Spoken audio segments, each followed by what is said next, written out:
My name is Rebecca, and at 33 years old, I caught my husband of 7 years wrapping his arms around another woman at the airport terminal. He was supposed to be freezing in Chicago on a high-stakes corporate business trip, but there he was, tanned and kissing a blonde woman I recognized from his office. I wanted to scream to tear the terminal apart, but my father simply grabbed my shoulder and whispered that we were going to teach him a lesson he would never forget.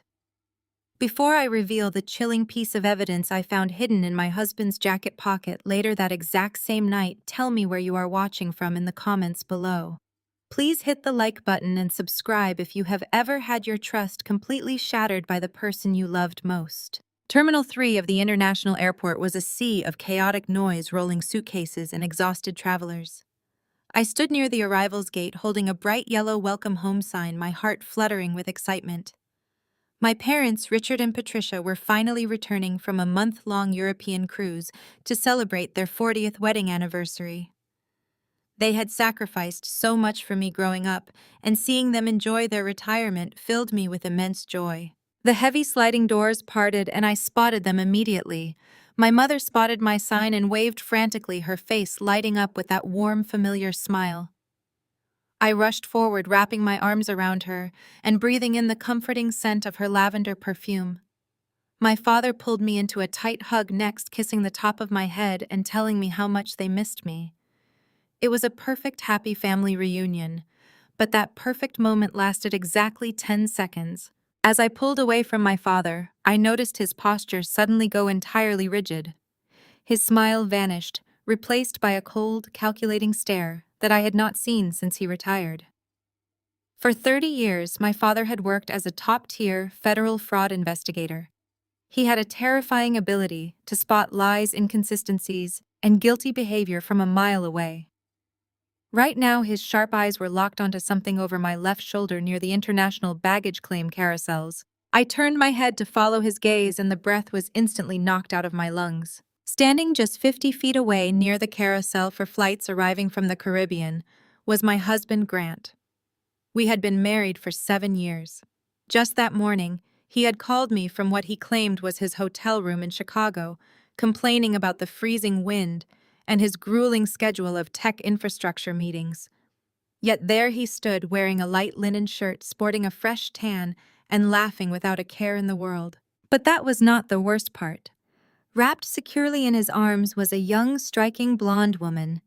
It was Vanessa, the 28-year-old marketing director who had joined his firm 6 months ago. I recognized her from the company holiday party. Grant was holding her waist, pulling her close and kissing her with a desperate, hungry passion that he had not shown me in years. The bright yellow welcome sign slipped from my hands, hitting the polished airport floor with a dull thud. The world around me seemed to stop spinning. The announcements over the loudspeaker faded into a muted buzz. All I could hear was the rushing of my own blood in my ears. I felt a sudden, violent surge of adrenaline.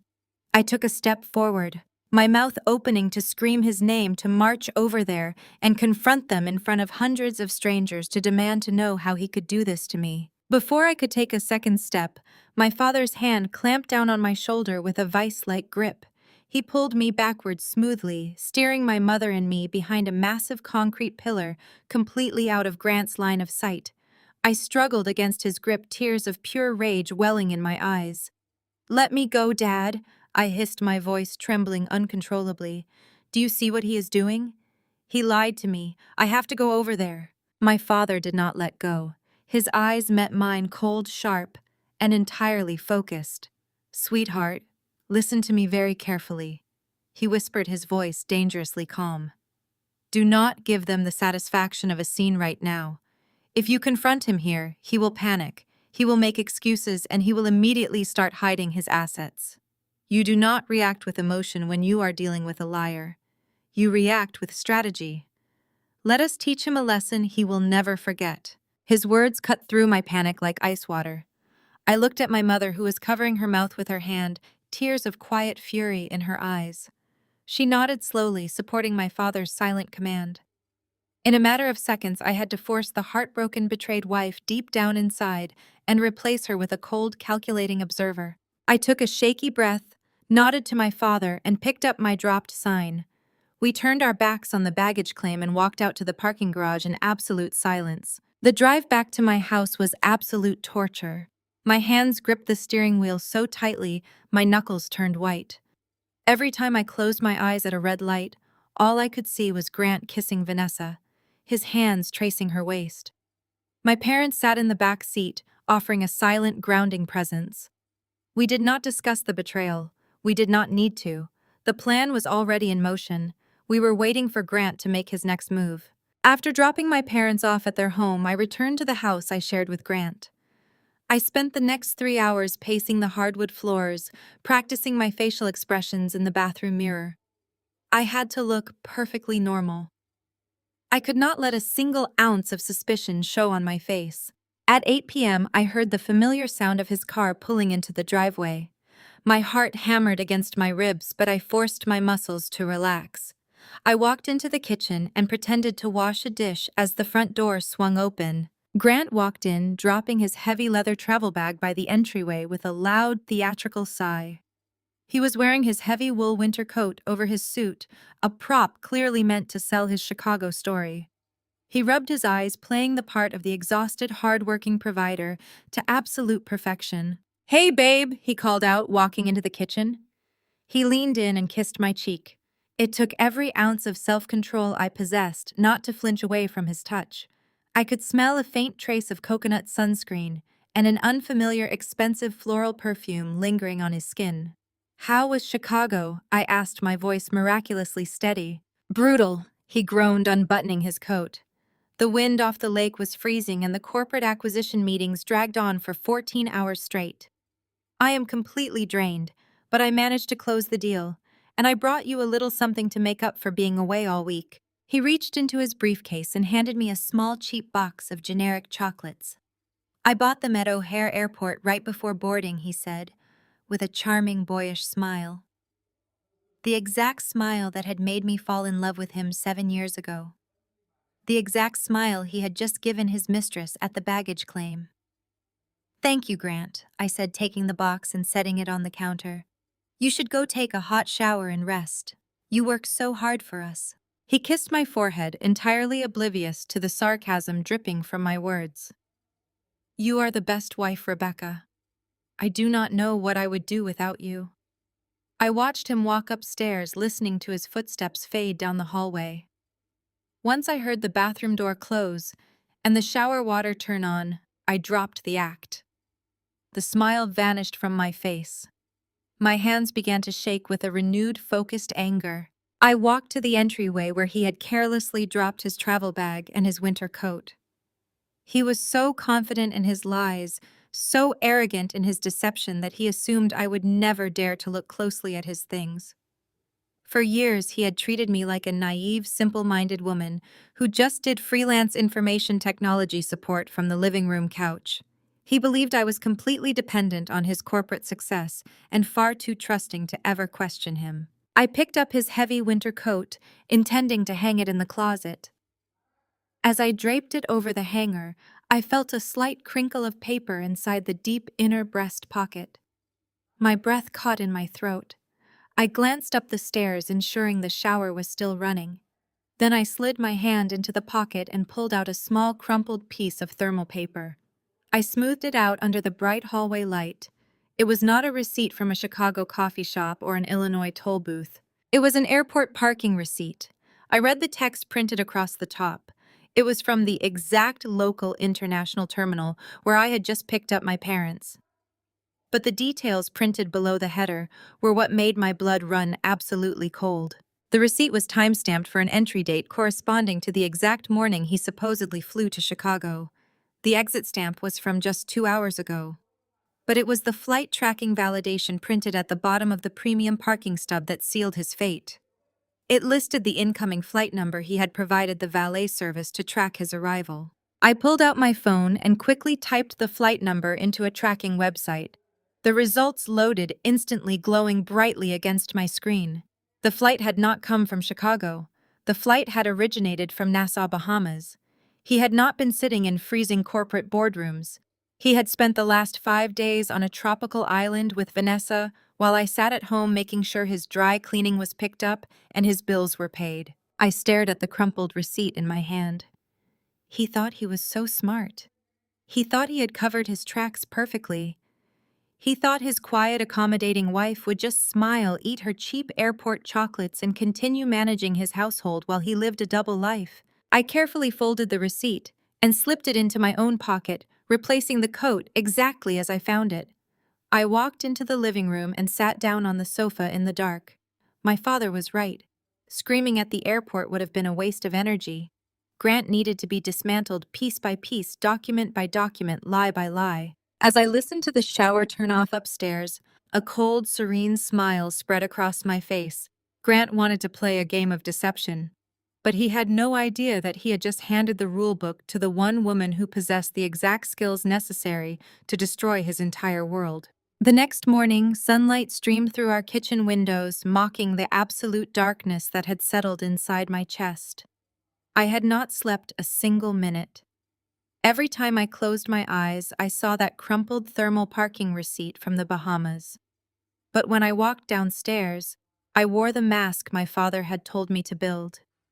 Grant was already at the kitchen island, casually pouring a cup of dark roast coffee while scrolling through his phone. He looked so comfortable, so entirely convinced of his own brilliance. "Good morning, beautiful," he said, without looking up from his screen. His voice was smooth and practiced. I poured my own coffee, keeping my hands steady by gripping the ceramic mug until my fingers ached. "Good morning," I replied, matching his casual tone. "I hope you got some rest after that freezing Chicago trip." He sighed heavily, rubbing the back of his neck to play the part of the stressed corporate warrior. "Actually, we need to talk about that Chicago trip, Rebecca." He set his phone face down and looked at me with an expression of manufactured concern. "The acquisition deal hit a massive regulatory snag yesterday. The legal fees and sudden corporate tax liabilities are creating a massive cash flow issue for my department. We are going to need to severely tighten our household budget for the next few months."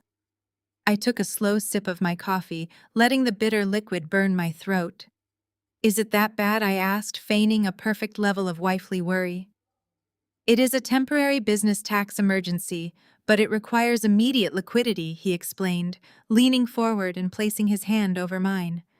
"I need you to transfer your entire personal savings balance into our primary joint checking account today. It will just be for a few weeks until the corporate accounts unlock." I stared at his large hand resting on top of mine, feeling a wave of absolute revulsion wash over my body. The audacity of this man was truly staggering. He had just spent 5 days on a tropical island with a 28-year-old marketing director, and less than 12 hours later, he was sitting in our beautiful suburban kitchen, demanding that I hand over the money I had carefully saved from my own hard work. He sipped his coffee, looking out the window at our manicured lawn, projecting the image of a man carrying the weight of the world on his broad shoulders. I remembered my father standing behind that concrete pillar at the airport, telling me to be strategic. I took another breath, letting the cold logic wash over my rising anger. I needed to see exactly how far he was willing to take this deception. I needed him to show me the full extent of his greed before I made my next move. I pulled my hand out from under his, pretending to reach for the sugar bowl. "Of course, Grant. I want to help you," I said, keeping my voice soft and accommodating. "But since it is a corporate tax issue, maybe you could show me the regulatory filings or the tax documents. I could help you organize them or cross-check the liability figures before I initiate the bank transfer."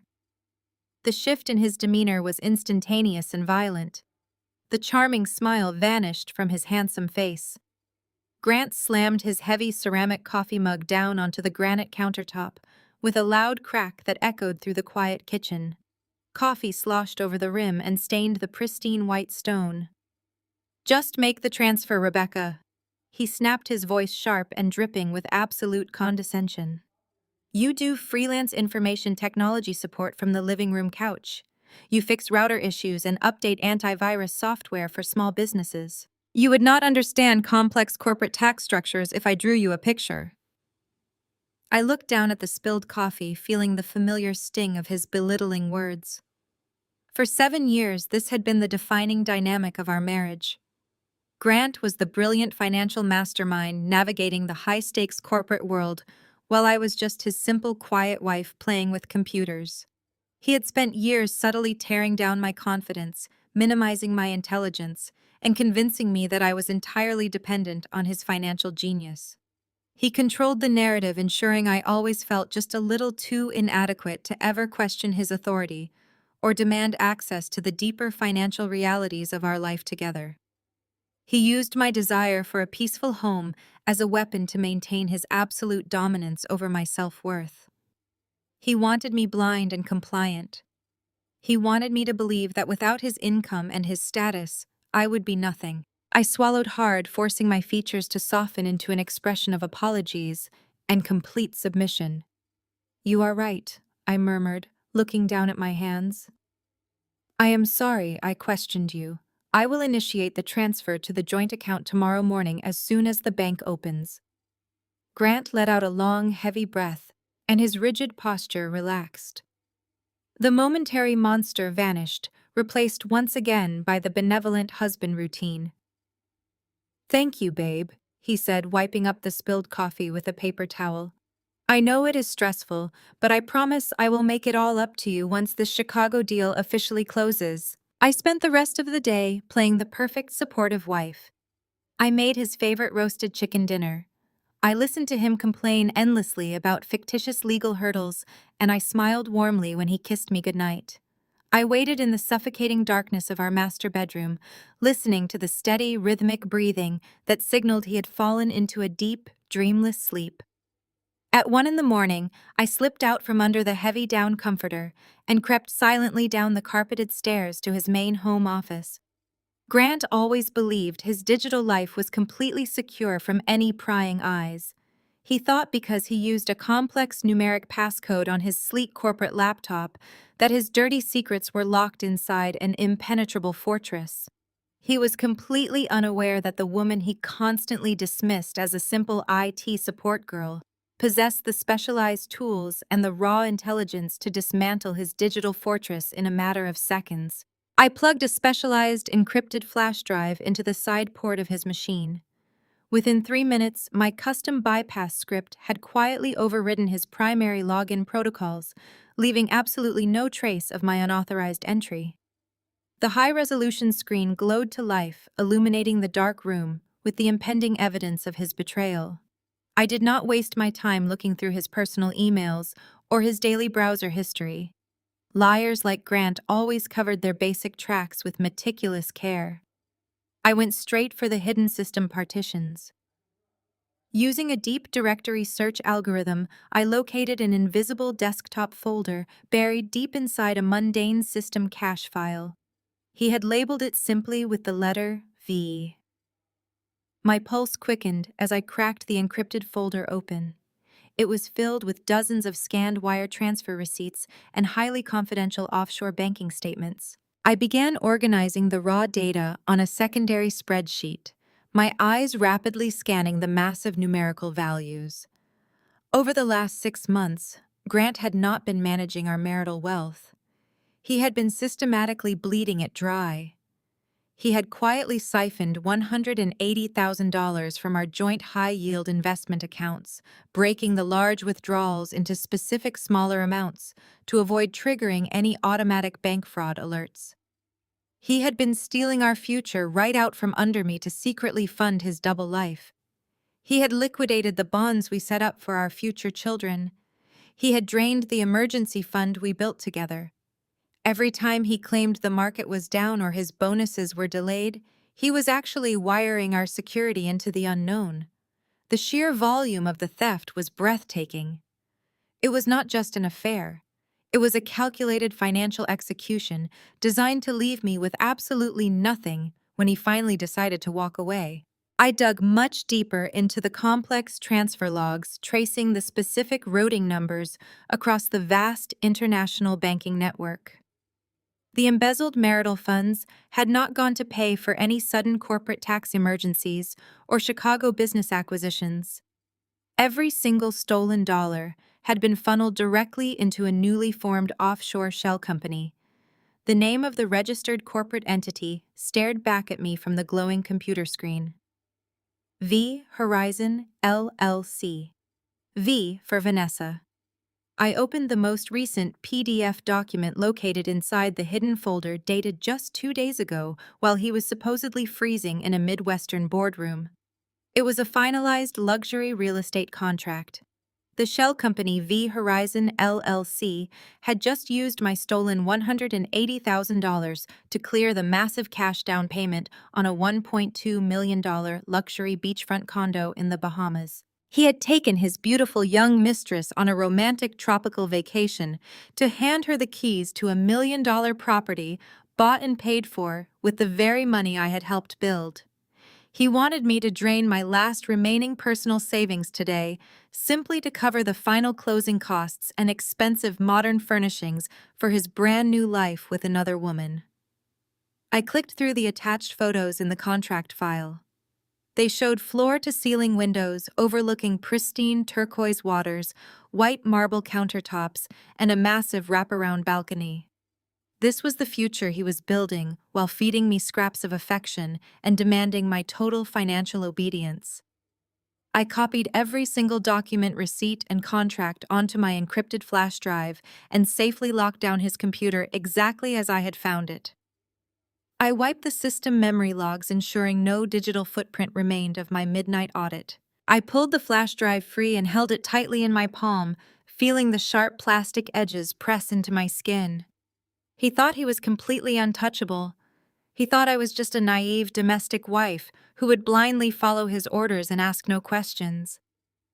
But as I sat alone in the dark office clutching the digital evidence of his massive financial crimes, I realized Grant had made a truly fatal miscalculation. He had mistaken my silence for stupidity. He had pushed me too far, and in doing so, he had given me exactly what I needed to absolutely destroy him. The game had fundamentally changed tonight, and I was no longer playing by his rules. The next evening, I stood in our kitchen methodically chopping vegetables for a pot roast. The encrypted flash drive was safely secured inside a hollowed-out lip balm container at the bottom of my makeup bag. I had spent the entire day operating in a state of hyper-focused calm. I went to the grocery store. I picked up Grant's dry cleaning. I played the part of the oblivious domestic wife to absolute perfection because I knew any deviation from my normal routine would tip him off. Grant had texted me around 4 in the afternoon, claiming he was locked in another grueling meeting with his legal team and would be working late. I knew exactly what that meant. He was likely video chatting with Vanessa about their new luxury beachfront condo. I simply texted back a heart emoji and told him dinner would be waiting in the refrigerator whenever he got home. At exactly 6 in the evening, the front doorbell rang. The sudden chime echoed sharply through the quiet house.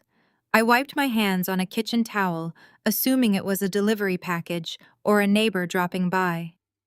When I opened the heavy wooden front door, a man in a rumpled gray suit was standing on my porch, holding a thick manila envelope. He asked if I was Rebecca. When I confirmed my identity, he thrust the envelope into my hands, stated that I had been officially served, and turned on his heel, walking quickly back to a plain sedan parked on the street. I closed the front door and stood in the brightly lit entryway, staring down at the bulky package. It felt unnaturally heavy in my hands. A cold knot formed in my stomach as I tore open the seal and pulled out a thick stack of legal documents printed on heavy bond paper. The bold black letters at the top of the first page leaped out at me. It was a formal petition for dissolution of marriage. Grant had filed for divorce. I walked slowly back to the kitchen island, my legs feeling like lead.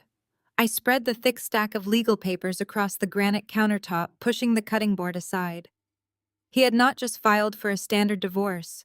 He had launched a preemptive tactical strike designed to completely annihilate me. I read through the preliminary filings and my jaw tightened with every single line. Grant had hired one of the most aggressive and notoriously expensive family law attorneys in the city.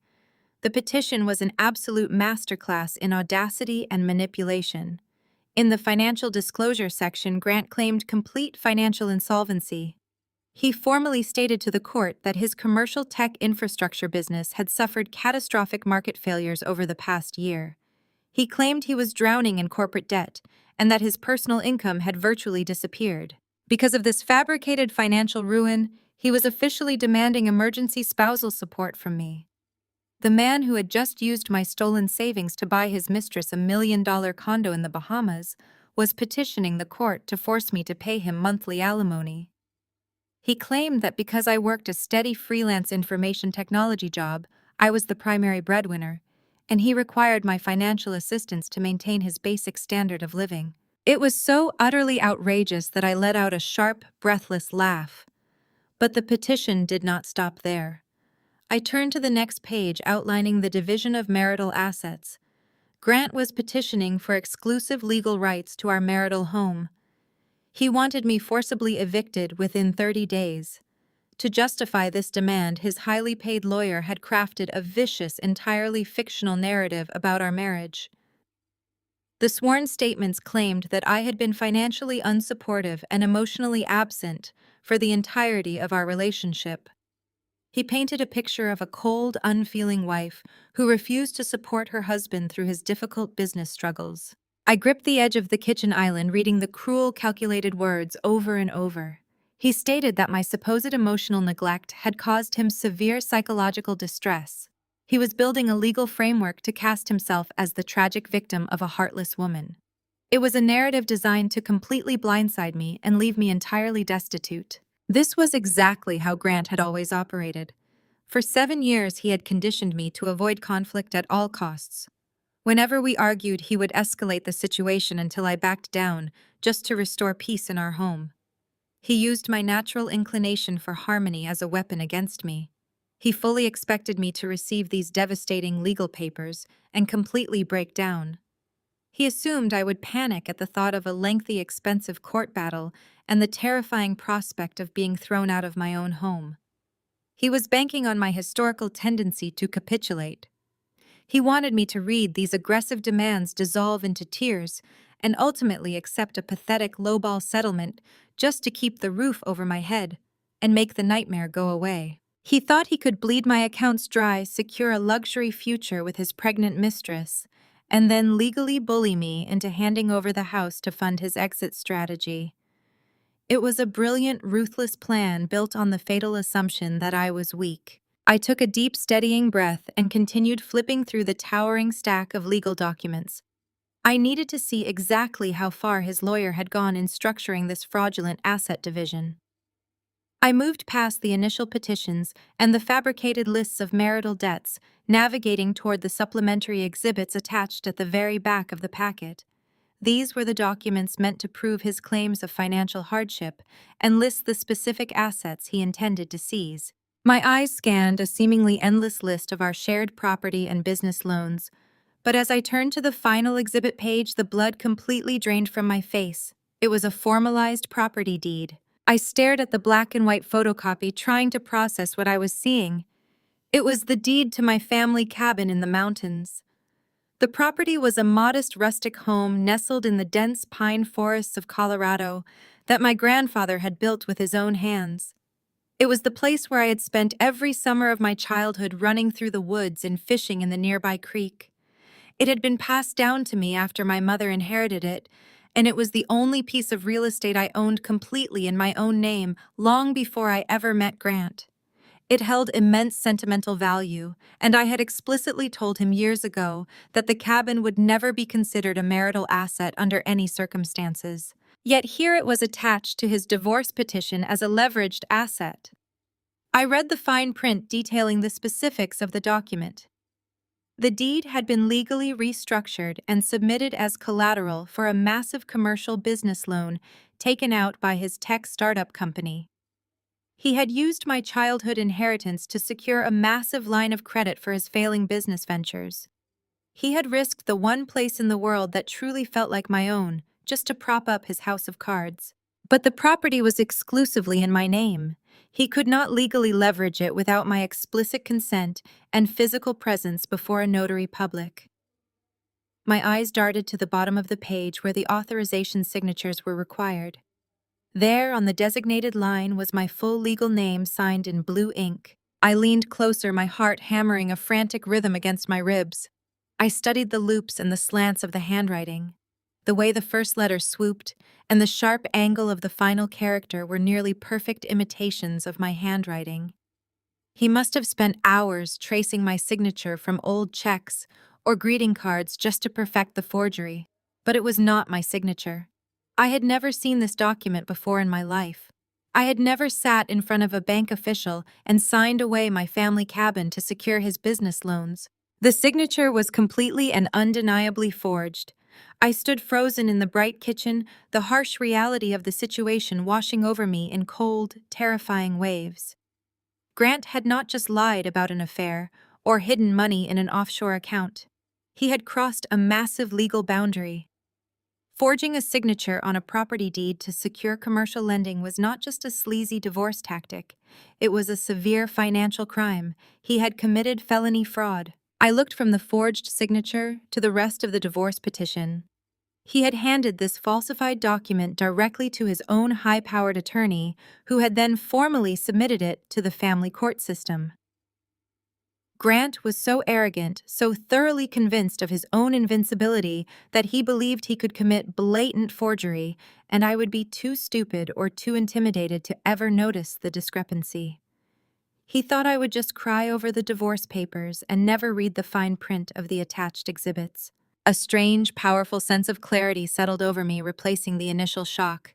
The man I had loved and trusted for 7 years was a complete monster willing to steal my heritage and leave me ruined just to fund his new life with Vanessa. But his arrogance had blinded him to a very crucial fact. By attaching that forged property deed to a formal legal petition, he had not just handed me grounds for a favorable divorce settlement. He had handed me the exact weapon I needed to destroy his entire life. The forged signature was the missing piece of the puzzle connecting his personal betrayal to his massive corporate fraud. I slowly gathered the scattered legal papers, sliding them neatly back into the thick manila envelope. I did not shed a single tear. There would be no panic. There would be no breakdown. Grant had drawn the battle lines, and he expected an easy victory over a helpless opponent. He had no idea that he had just declared war on a woman who could dismantle his entire empire with a few keystrokes. I placed the envelope on the counter right next to his cheap airport chocolates, waiting for him to come home. 2 weeks later, I found myself sitting in the sterile, freezing conference room of a downtown family law mediation center. The air smelled of stale coffee and expensive floor wax. I wore a simple charcoal blazer and kept my hands folded neatly in my lap. I was the picture of a subdued, frightened wife facing the end of her marriage. I played the part flawlessly because that was exactly what Grant needed to see. The heavy glass door swung open and Grant walked in. He looked entirely unbothered by the fact that he was dismantling our 7-year marriage. He wore a tailored navy suit that I had picked out for his birthday, perfectly pressed and completely immaculate. He offered a polite, charming smile to the court-appointed mediator before taking his seat across from me. He did not even look in my direction. He did not need to. He had brought an attack dog to do his looking for him. Flanking Grant was a notorious, high-priced divorce attorney named David. David had a reputation in the city for completely destroying opposing spouses. He dropped his heavy leather briefcase onto the mahogany table with a loud thud that was clearly meant to be intimidating. Without a word of greeting, David pulled out a massive stack of financial disclosures and slid them across the polished wood toward my side of the table. I looked down at the neatly bound pages. It was an absolute work of fiction. According to these doctored financial statements, Grant was practically destitute. The documents detailed a massive downturn in his commercial tech infrastructure business. They showed negative cash flows, depleted investment accounts, and mounting corporate debts. But the most infuriating part was the narrative they had constructed around my financial contributions. The legal summaries painted me as an absolute leech. They claimed my freelance information technology support work generated barely enough income to cover my own personal expenses. They stated that I had drained his resources for years, refusing to contribute to the household, while he broke his back trying to keep us afloat. Grant sat across from me, leaning back in his leather chair with his hands steepled under his chin. He looked like a benevolent king forced to cut ties with a deeply disappointing subject. His lawyer went on a lengthy, aggressive tirade about my lack of ambition and my financial drain on his client. He demanded that I accept a minuscule fraction of the marital assets and agree to vacate our home within 30 days to alleviate his client's severe financial burden. I listened to every single lie without breaking eye contact. Inside my mind, I was calculating the prison sentence for every fabricated page they placed on the table. But on the outside, I simply kept my breathing even and my face completely blank. The mediator, noticing the extreme tension in the room and my lack of response, suggested we take a brief 15-minute recess to allow me to review the documents with my own counsel. I nodded, silently gathered my purse, and stepped out of the freezing conference room into the long, brightly lit corridor. I walked toward the restrooms, needing a moment to wash my hands and compose my thoughts. As I turned the corner near the elevator bank, a figure stepped out from the alcove blocking my path. It was Grant's mother, Gloria. She was wearing a pearl necklace and a sharp designer dress, gripping a luxury handbag tightly in her manicured hands. I had always known Gloria tolerated me at best. She had always made subtle, passive-aggressive comments about my modest career and my lack of a prestigious family background. But standing in the hallway of the mediation center, the polite veneer was completely gone. Her face was twisted into an ugly mask of pure contempt. "I am glad I caught you alone, Rebecca," she said, her voice a harsh, venomous whisper that echoed off the marble walls. "I want to make sure you fully understand the reality of your situation before you go back into that room and try to fight my son." I stood my ground, refusing to shrink away from her aggressive posture. "I understand the situation perfectly, Gloria," I replied, my voice completely level. "You understand nothing," she snapped, stepping so close I could smell her heavy floral perfume. "You have been an absolute anchor, dragging my brilliant son down for 7 years. You lack ambition, you lack drive, and you lack the basic capacity to support a man of his stature. You should be grateful he stayed with you as long as he did. You are just a freelance computer repair girl playing house with a corporate executive." I let her talk. I let her reveal the depth of the poison she held inside her. I knew this was not just about my career. There was something else driving her rage. "And frankly, it is a blessing. He is finally moving on," Gloria continued, her eyes narrowing with vicious cruelty. "Vanessa is twice the woman you will ever be. She actually understands Grant's ambition. She works in his world. She is his equal, and more importantly, she is giving him the one thing you were too broken to provide. She is giving him a child." The words hit my chest like a physical blow. The air rushed out of my lungs, and for a split second, the carefully constructed walls in my mind threatened to completely collapse. A child. Vanessa was pregnant. Grant was having a baby with his 28-year-old mistress, while I had spent the last 3 years enduring painful fertility treatments and crying over negative pregnancy tests. He had held my hand in doctor offices, comforting me about my inability to conceive, all while he was secretly building a family with someone else. Gloria watched my face, searching for the devastation she had just unleashed. She wanted to see me break. She wanted to see me dissolve into hysterical tears right there in the courthouse hallway. She wanted the satisfaction of completely crushing my spirit on behalf of her golden son. I felt the familiar burning sting of tears threatening to spill over my eyelashes. I felt the overwhelming crush of grief and inadequacy that Grant and his mother had spent years instilling in me. But then I remembered the forged signature on the deed to my childhood cabin. I remembered the offshore accounts. I remembered the sheer calculated criminality of the man sitting in the conference room down the hall. The grief evaporated instantly, replaced by a cold, diamond-hard resolve. I refused to shed a single tear for a man who was actively trying to destroy me. I stood up perfectly straight. I smoothed the lapels of my charcoal blazer, brushing off an invisible piece of lint. I looked directly into Gloria's cruel, expectant eyes and offered her a serene, chilling smile. Thank you for the clarity, Gloria, I said, my voice steady and devoid of any emotion. I appreciate you letting me know exactly where everyone stands. It makes my next decisions infinitely easier. Please give Vanessa my warmest congratulations on the pregnancy. Gloria's triumphant expression faltered. She blinked, her mouth opening slightly in confusion at my completely composed response. She had expected a broken, sobbing victim, and instead she was looking at a brick wall. I did not wait for her to recover her wits. I stepped around her, leaving her standing dumbfounded by the elevators, and walked purposefully back to the mediation room. When I sat back down at the mahogany table, Grant and his high-priced lawyer looked at me expectantly. They assumed the recess, and whatever Gloria had said to me in the hall had done the trick. They slid the settlement agreement across the polished wood, pointing to the signature line with a gold-plated pen. I pushed the gold pen away. I will not be signing any settlement agreements today, I announced, my voice ringing clearly through the quiet room. I reject the financial disclosures as presented, and I refuse to vacate the marital home. We are done here. Grant sat up straight, his arrogant posture evaporating. Rebecca, be reasonable, he hissed, his eyes flashing with sudden panic. You cannot afford to drag this out in court. You have no money. I stood up, picking up my purse. We will see what the court decides, Grant, I replied politely. Have a wonderful afternoon. I walked out of the mediation center, leaving my cheating husband and his aggressive lawyer staring at my empty chair in stunned silence.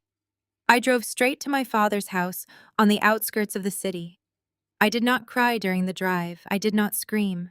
I felt an intense, terrifying level of focus taking over my entire body. My father Richard was waiting for me in his kitchen. He had a fresh pot of coffee brewing and a secure encrypted internet connection already established on his private network. He took one look at my face as I walked through the door and simply nodded. He poured me a mug of black coffee and set it on the large granite island. Did they show their hand? He asked quietly, leaning against the counter.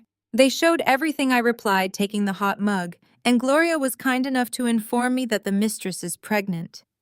My father's jaw clenched tightly.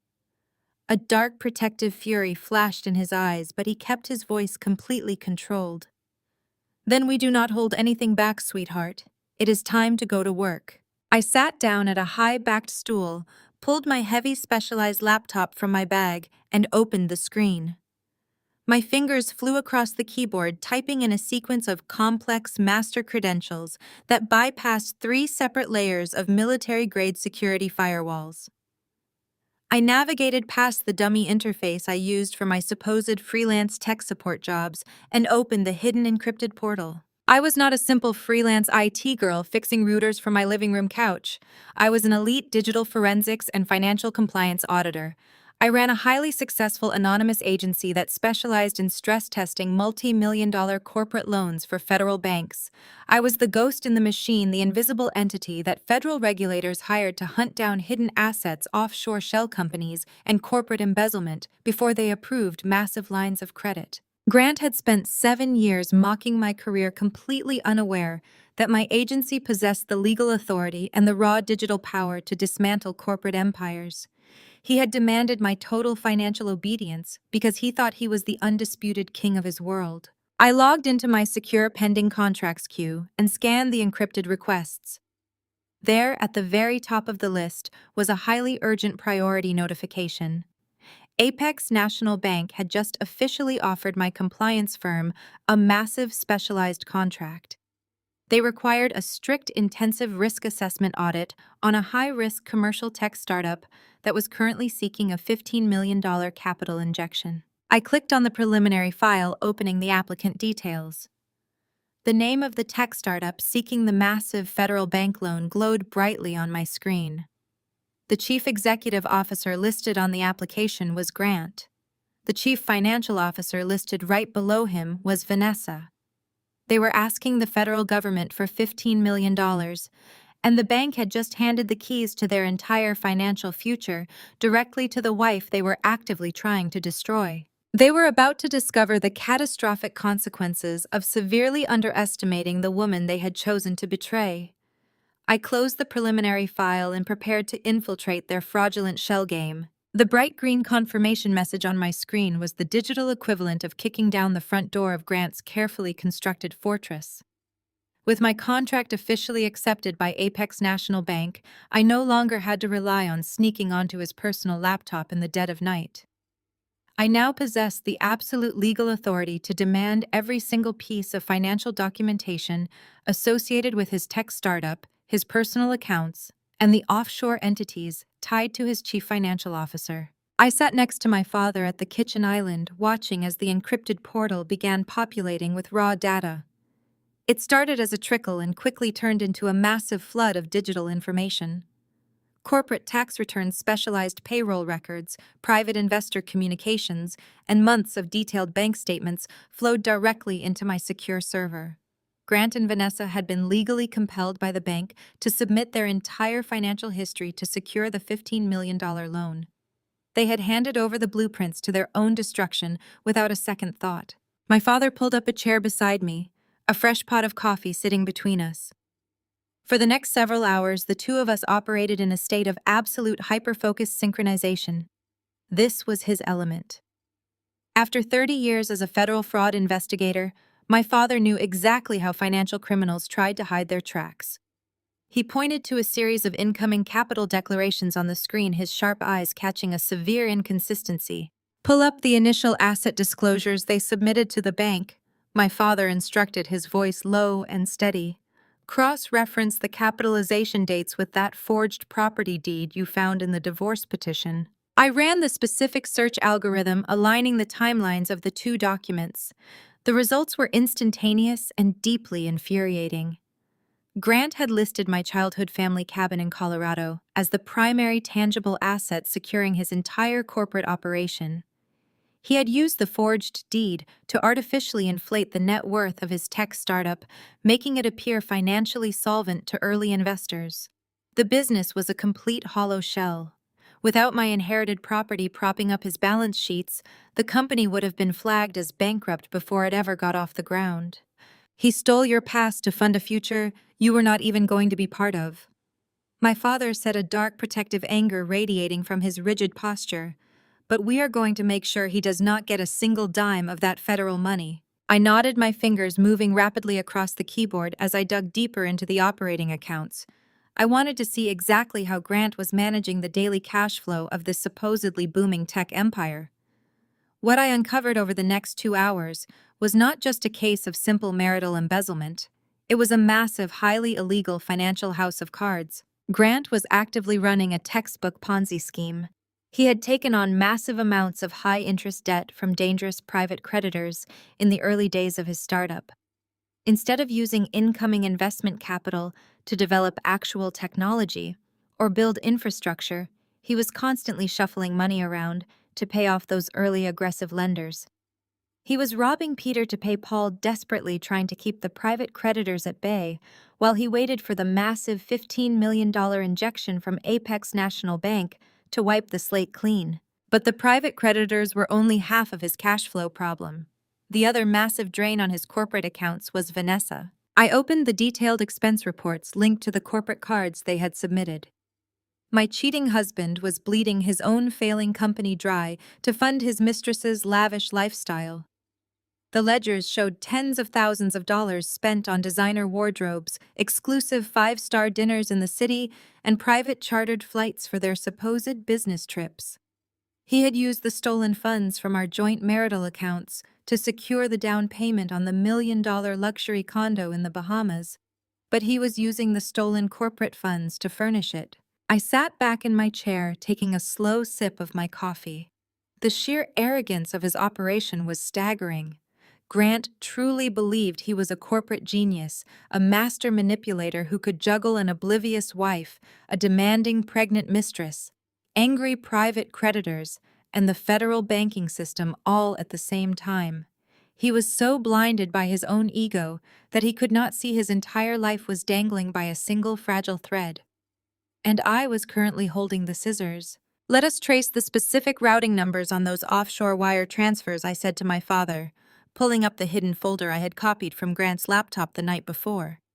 I want to map the exact digital pathway he used to move my stolen savings into the V Horizon Shell Company. I launched a highly specialized tracing software watching as the program mapped the IP addresses and international routing codes across the global banking network.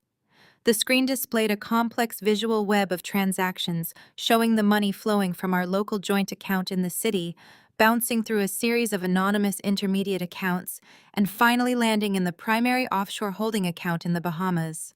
But as the final transaction map rendered on the screen, a glaring anomaly caught my attention.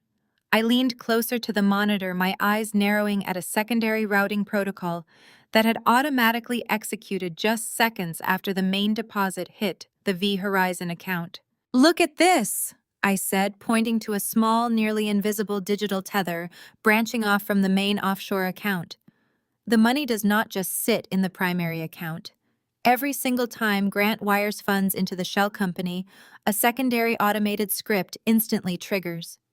My father leaned in his investigator instincts, immediately recognizing the pattern. "Someone is skimming the deposits," he observed, his tone sharp.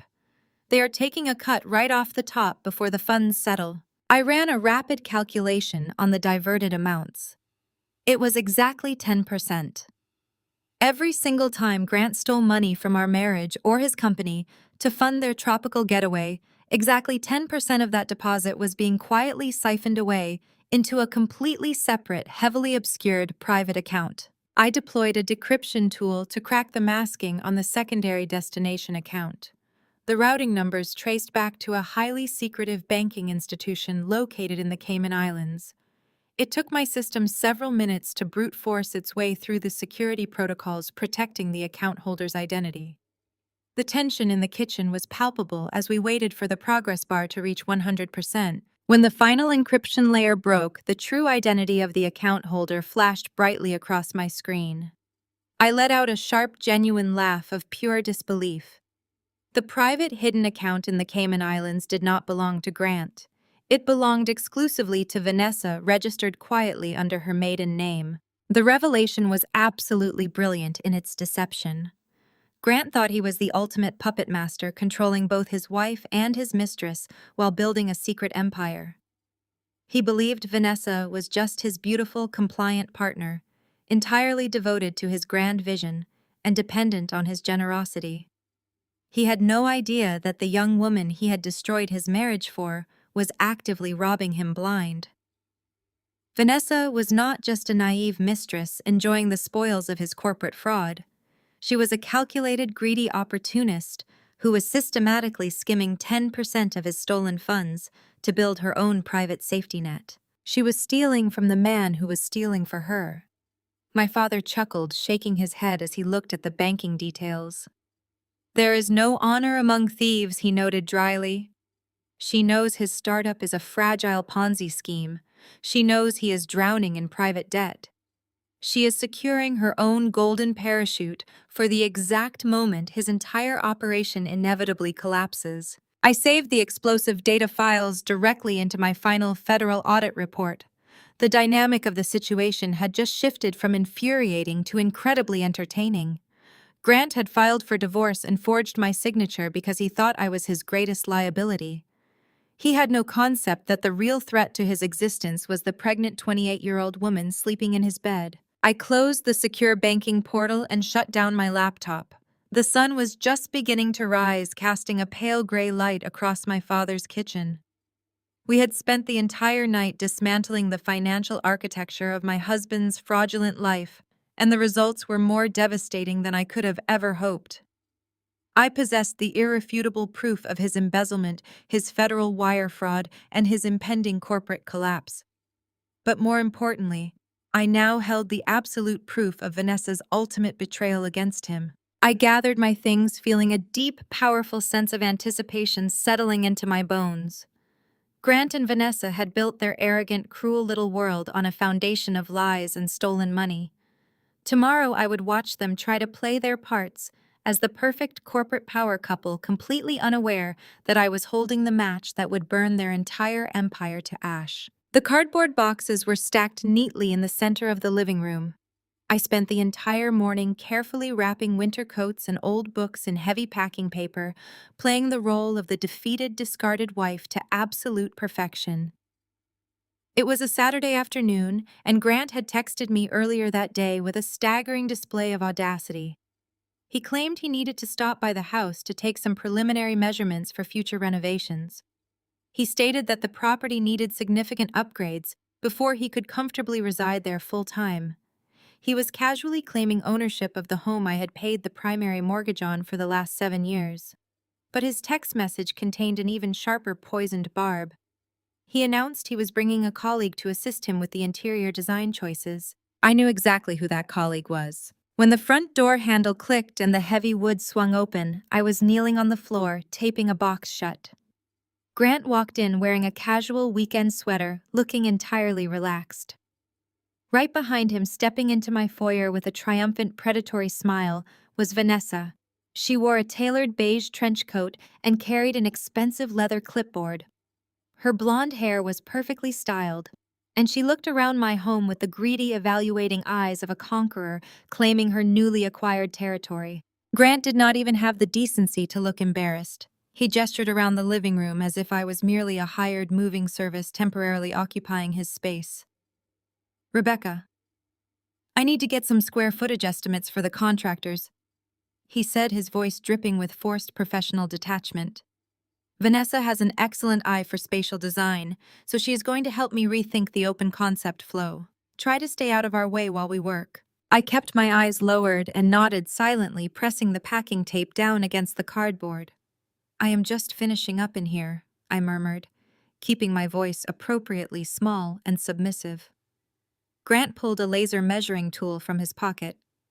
"I am going to check the dimensions in the master bathroom upstairs," he announced, pointing toward the staircase. "Vanessa, why do not you look at the kitchen layout?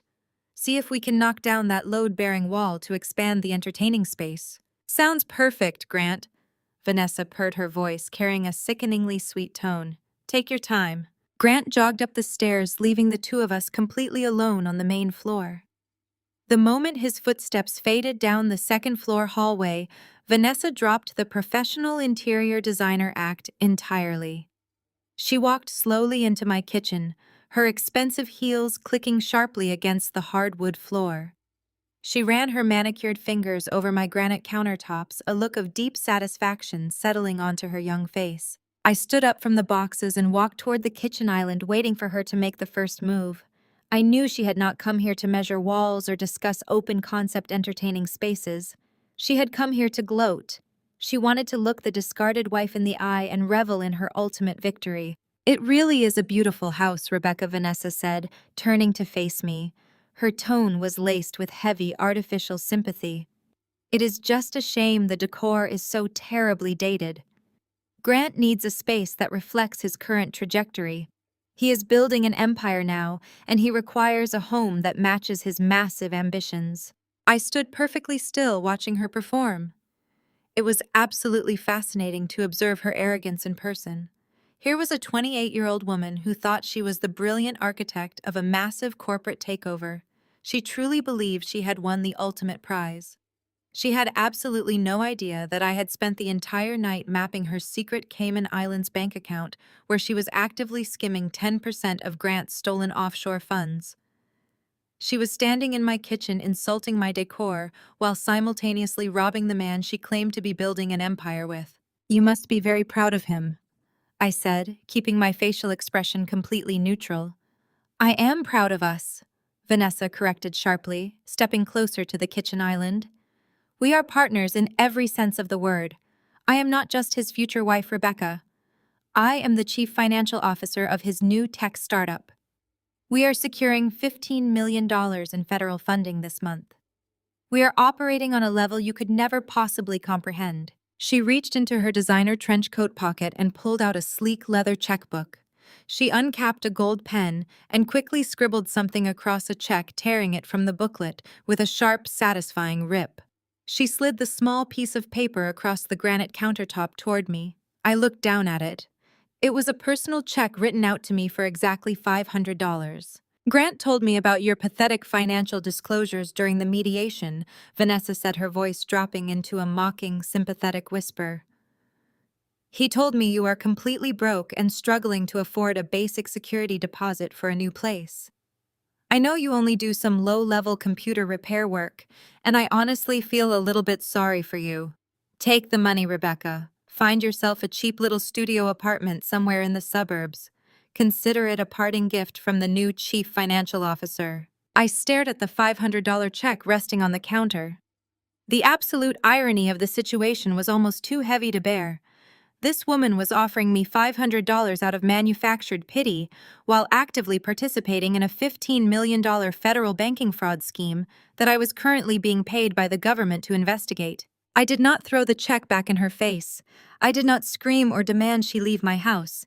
Instead, I reached out and calmly picked up the piece of paper, folding it neatly in half. I looked up at Vanessa and offered her a serene, chilling smile. That is incredibly generous of you, Vanessa, I said, my voice soft and deliberately naive. But are you sure you should be handing out personal checks right now?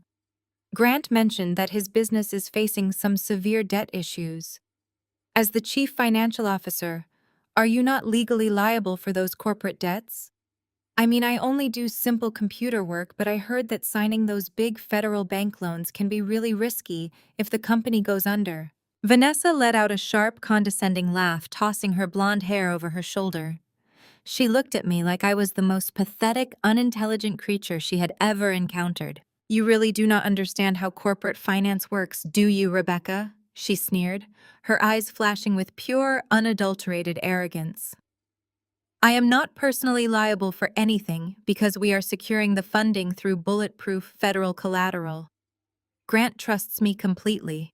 He trusts me so much that he had me personally sign off on every single piece of collateral documentation for the Apex National Bank application. I physically authorized the asset leveraging myself. I control the entire financial architecture of his company. We are absolutely untouchable. I kept my serene smile perfectly frozen in place as a wave of cold, dark triumph washed over my entire body. She had just done it.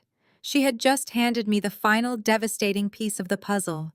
I had deliberately baited her ego, and she had swallowed the hook without a single moment of hesitation. In her desperate need to prove her superiority over the discarded wife, Vanessa had just verbally confessed to a massive federal crime. She had proudly admitted to personally signing and authorizing the fraudulent collateral documents submitted to Apex National Bank. She had officially tied her own name to the forged property deed for my childhood cabin and the fabricated asset disclosures that Grant was using to secure the $15 million loan. She had just implicated herself as the primary financial conspirator in a massive federal wire fraud scheme, and she had proudly confessed this crime directly to the face of the elite financial compliance auditor who was currently evaluating her prison sentence. I slipped the $500 pity check into the pocket of my jeans. Well, I said, keeping my voice light and entirely submissive. It sounds like you have everything completely under control, Vanessa. I am sure you and Grant will get exactly what you deserve. Vanessa smiled, a genuine, vicious grin of total victory. We already have, she replied, turning her back on me to examine the kitchen cabinets. I heard Grant's heavy footsteps descending the wooden staircase. He walked into the kitchen holding his laser measuring tool, looking between the two of us to ensure no physical altercations had occurred. Everything good down here? He asked, his eyes lingering on Vanessa. Everything is perfectly fine, Grant, Vanessa purred, walking over to wrap her arm around his waist. Rebecca was just congratulating us on the new business venture. We are all on the exact same page now. Grant let out a relieved breath, offering me a condescending nod of approval. Good. I am glad you are finally accepting reality, Rebecca. It makes this transition so much easier for everyone. Have the rest of your boxes packed by the end of the week. I watched them walk out the front door together, arms wrapped tightly around each other. They climbed into Grant's expensive luxury car and drove away down the quiet suburban street, leaving me alone in the house they thought they had successfully stolen. I stood in the silent entryway, my hand resting in my pocket, brushing against the folded edge of Vanessa's $500 check. They thought they had achieved total victory today. They thought they had successfully humiliated and discarded a weak, helpless woman. But as I walked back to my hidden laptop to officially log Vanessa's verbal confession into my federal audit report, I knew the truth. They had not won anything. They had simply finished digging their own graves, and they had just handed me the shovel. The days following Vanessa and Grant visiting my house moved with an eerie calmness. I spent my time operating quietly in the shadows, while Grant stepped boldly into the spotlight. Riding an absolute high on the arrogant assumption that the Apex National Bank $15 million funding was a guaranteed reality, he decided it was time to show off his newfound power to the entire city. Grant rented out the grand ballroom of the most expensive and exclusive hotel downtown to host a massive charity gala. It was supposedly a philanthropic event, designed to raise money for local technological initiatives, but everyone in his circle knew it was simply a highly publicized launch party for his new commercial tech infrastructure startup. He wanted to cement his status as the new king of the corporate world, and he wanted everyone to see him wearing the crown. He spared absolutely no expense for the elaborate event, using the remaining stolen funds he had skimmed from his private creditors to pay the exorbitant venue deposits. He ordered hundreds of lavish, heavy cardstock invitations adorned with expensive gold foil lettering and custom embossed envelopes. These opulent invitations were mailed to every local politician, elite real estate investor, and high society family in the region.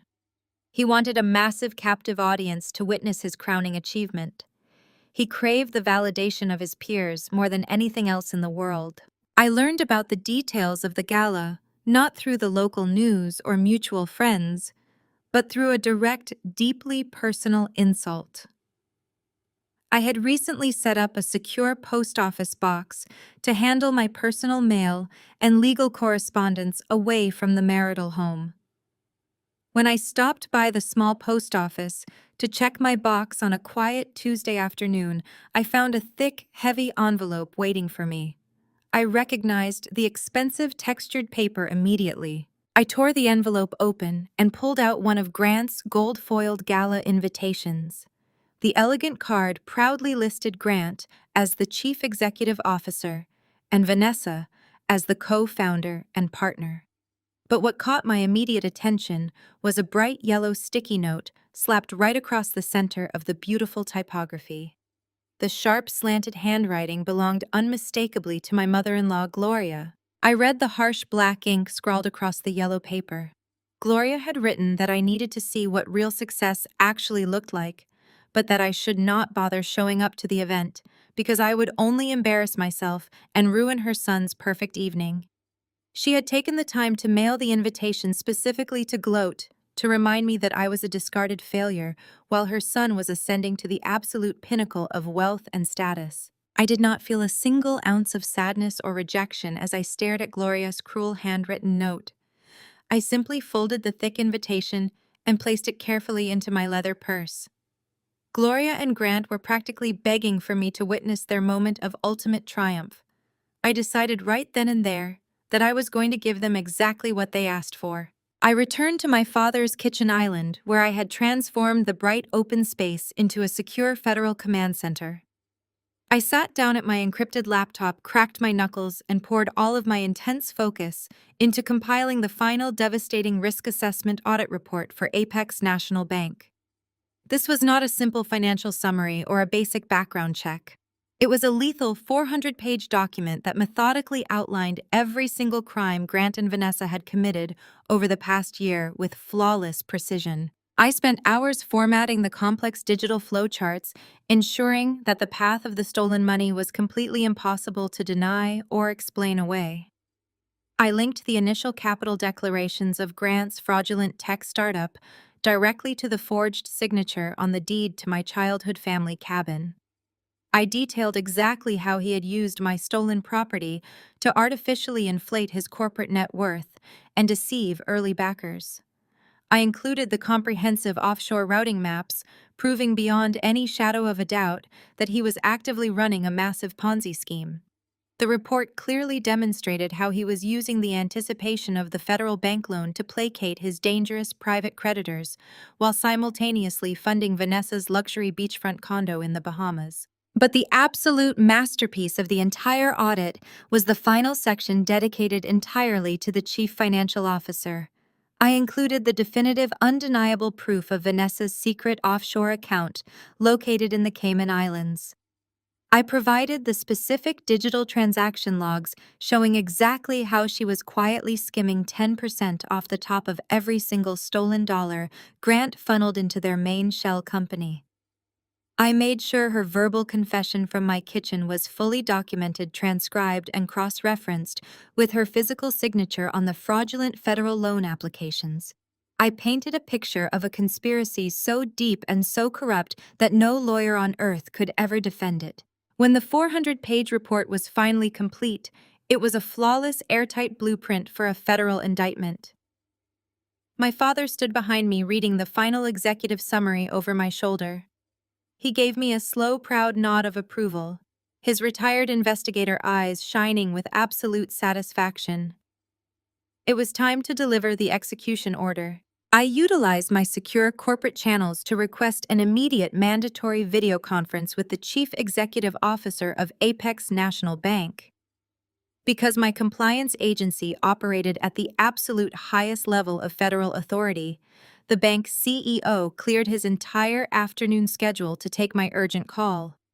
I ensured my digital masking software was fully operational, hiding my face behind a generic avatar and disguising my voice to protect my anonymous corporate identity. When the high-definition video call connected, the bank's CEO appeared on my screen sitting at the head of his massive glass-walled boardroom.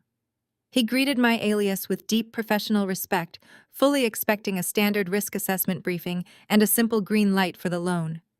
He had absolutely no idea he was about to be handed a 400-page financial bomb. I did not waste any time with pleasant corporate pleasantries. I transmitted the heavily encrypted audit file directly to his secure private server and instructed him to open the executive summary immediately.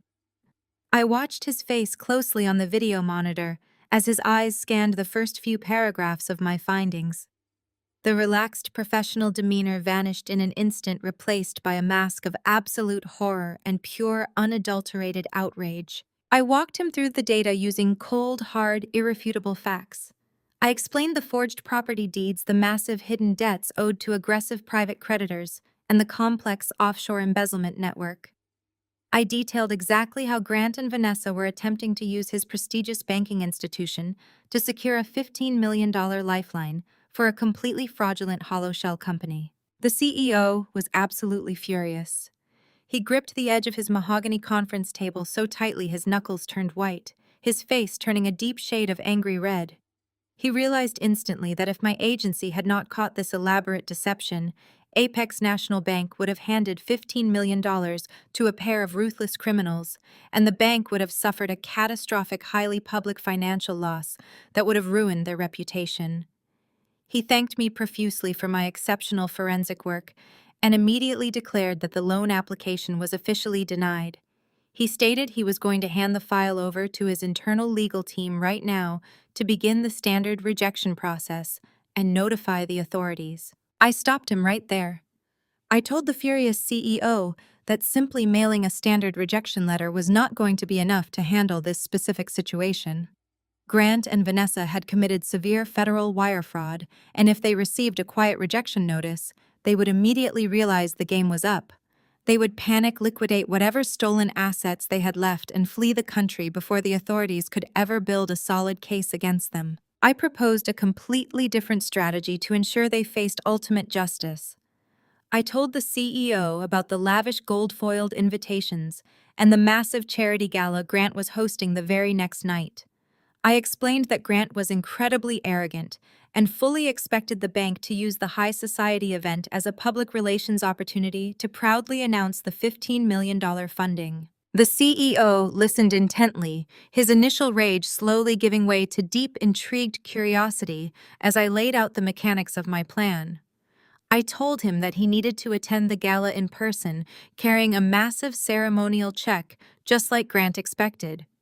He needed to let Grant and Vanessa believe they had won the ultimate prize, right up until the very last possible second. I outlined a highly specific coordinated twist that my father and I had carefully arranged to trap them.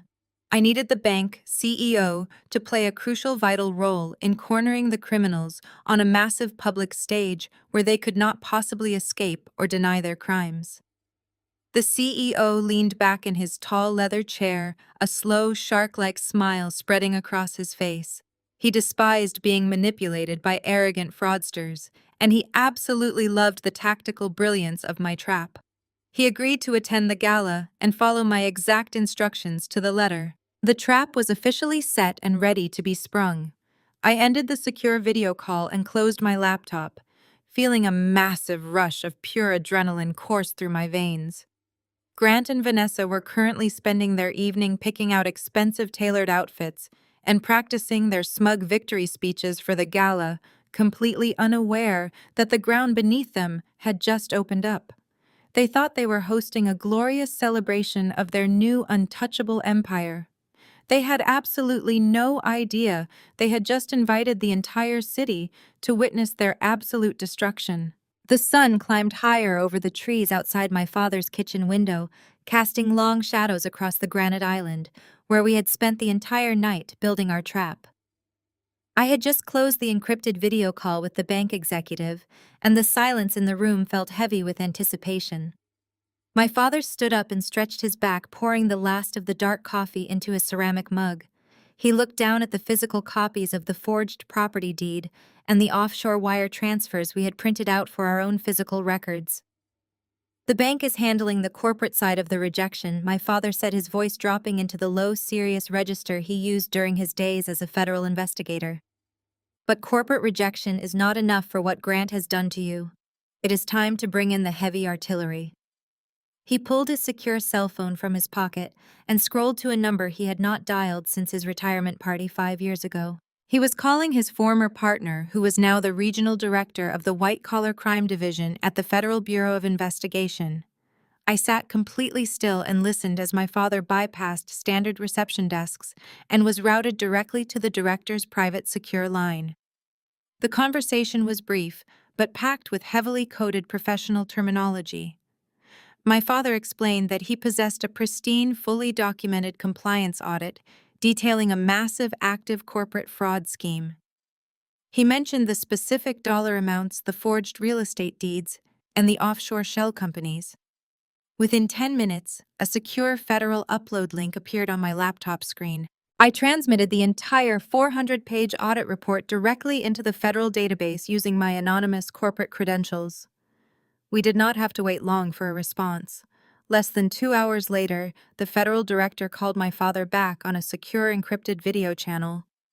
The director looked exhausted, but his eyes were sharp and completely focused on the screen. He told us that his team of forensic accountants had immediately dropped their current caseloads to review my highly detailed submission. He stated that the audit was one of the most comprehensive and flawless pieces of investigative work he had ever seen submitted by an outside agency. But more importantly, he confirmed the exact legal leverage we needed to destroy Grant and Vanessa. The forged signature on the deed to my childhood family cabin was the fatal mistake. Because Grant had taken that forged property deed and transmitted it digitally across state lines to secure the offshore bank accounts for the luxury condo in the Bahamas, he had crossed a massive legal threshold. He had escalated a local domestic dispute into an undeniable case of severe federal wire fraud. The federal director explained the mechanics of the impending takedown with cold, professional efficiency. The moment Grant transmitted that fraudulent signature using digital banking channels, he triggered federal jurisdiction. The sheer scale of the financial deception combined with the clear intention to defraud a major national banking institution gave the authorities all the ammunition they needed to act immediately. The director assured my father that a federal judge was already quietly reviewing the evidence in closed chambers.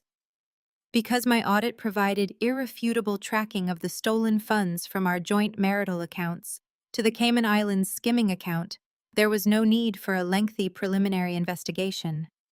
The judge was drafting the arrest warrants right then and there. They were preparing full search and seizure orders for Grant's tech startup headquarters, his personal accounts, and Vanessa's luxury offshore properties.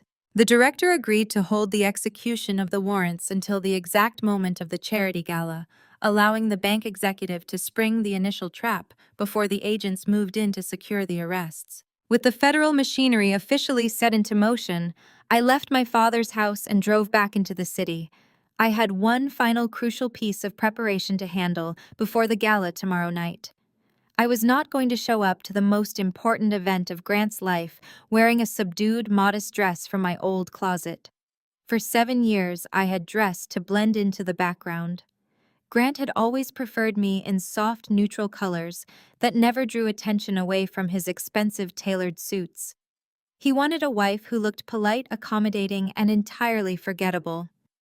He wanted a woman who would quietly fade into the wallpaper while he commanded the room and soaked up the admiration of his peers. That version of me was completely dead and gone. I drove to the most exclusive high-end designer boutique in the affluent downtown shopping district. I bypassed the racks of safe pastel dresses and walked directly toward the private viewing room in the back of the store. A personal stylist immediately approached me, offering a glass of sparkling water and asking what specific type of event I was attending. I told her I was attending a massive corporate launch party, and I needed a dress that commanded absolute authority. I needed a dress that looked like pure lethal power.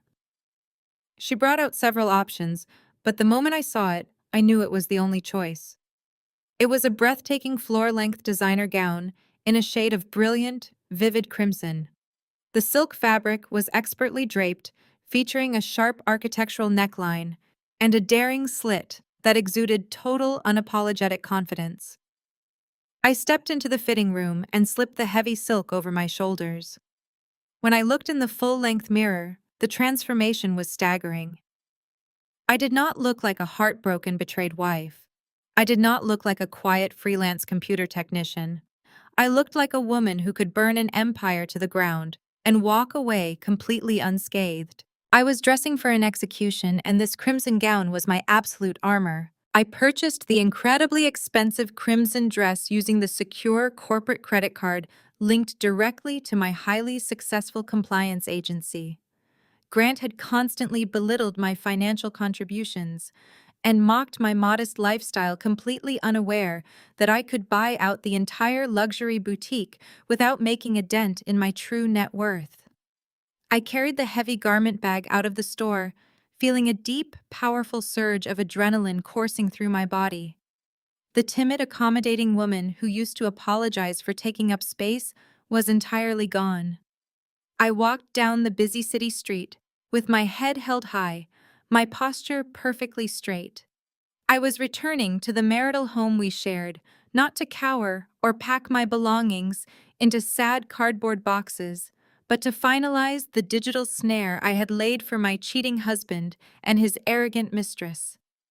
The gala was only 24 hours away, and every single piece of the board was perfectly aligned for their total destruction. When I pulled into the driveway of our suburban home, the house was completely empty. Grant had texted me earlier that morning claiming he was working straight through the weekend to finalize the logistical details for the massive charity gala. I knew he was actually spending the day at a luxury hotel downtown with Vanessa, celebrating their supposed victory and preparing for their grand public debut as the city's newest power couple. I walked into the quiet house, carrying my crimson dress, and hung it carefully on the back of the guest room door. I walked down to the kitchen island and opened my specialized laptop to monitor the ongoing data streams.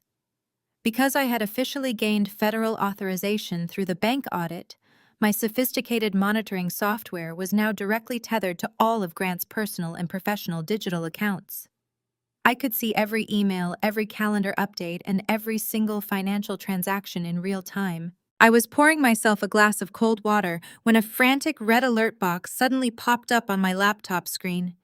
The sharp, audible chime of the notification system echoed loudly through the silent kitchen. I set my glass down on the granite counter and rushed over to the screen, my eyes scanning the urgent data packet that had just been intercepted by my tracking algorithms. Grant had just initiated a high-priority rush transaction using the last remaining funds in his personal checking account. The transaction was not for the charity gala catering or the event venue deposits. It was a direct payment to an exclusive international luxury travel concierge service. I opened the intercepted receipt file and read the booking details. My heart hammered a steady, focused rhythm against my ribs as I processed the absolute cowardly brilliance of his escape plan. Grant had just booked two extremely expensive first-class one-way tickets to the Maldives. The departure time for the international flight was scheduled for exactly 7 in the morning, the very day after the charity gala. He had also booked a private helicopter transfer from the main island to an exclusive remote resort villa that accepted anonymous wire transfers for long-term stays. I stared at the bright screen, the sheer magnitude of his deceit washing over me. He was not planning to stay in the city and build a massive corporate empire with Vanessa. He was not planning to actually utilize the $15 million federal loan to develop commercial tech infrastructure or pay off his angry private investors. The charity gala was an absolute sham. It was nothing more than a giant theatrical distraction designed to make everyone believe his company was stable and thriving. His entire strategy finally became perfectly clear. Grant intended to stand on that stage tomorrow night, accept the massive $15 million injection from the bank, and then immediately drain the federal funds into his offshore shell companies. He planned to wake up the morning after the gala, abandon his failing business, abandon his angry private creditors, abandon the messy divorce proceedings, and board a first-class flight to a tropical paradise where extradition laws were notoriously difficult to enforce. He was planning to take the money and run, completely disappearing from the country before anyone realized the bank accounts were totally empty. He thought he had orchestrated the perfect, flawless escape completely undetected. I let out a sharp, genuinely amused laugh that rang clearly through the empty kitchen. Grant believed he was hours away from securing ultimate freedom and massive wealth. He had his one-way tickets booked, his bags packed, and his mistress ready to flee the country by his side. He thought he was untouchable.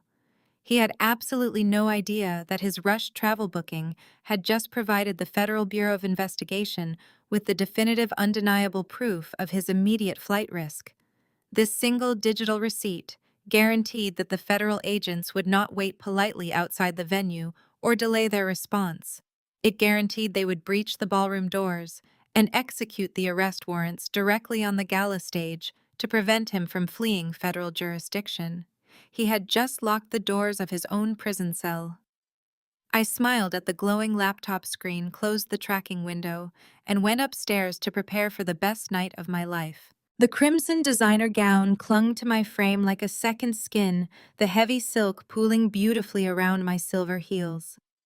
I applied a dark red lipstick that perfectly matched the devastating color of my dress.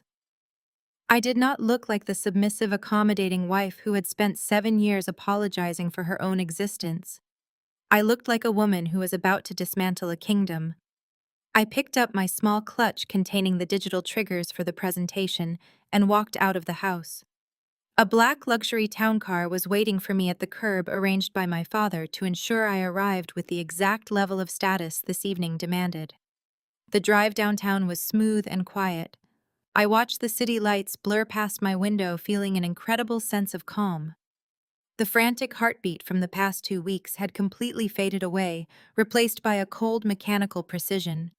I was executing a carefully calculated mathematical equation, and Grant was the final variable. I thought about the forged documents, the stolen cabin deed, and the tickets to the Maldives. Grant believed he was hours away from boarding a flight to a tropical paradise, leaving me ruined and penniless.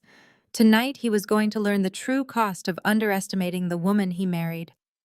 The car slowed to a halt. The valet opened my door and I stepped out onto the pristine red carpet that had been rolled out for the charity gala. I glided past local photographers without a single glance.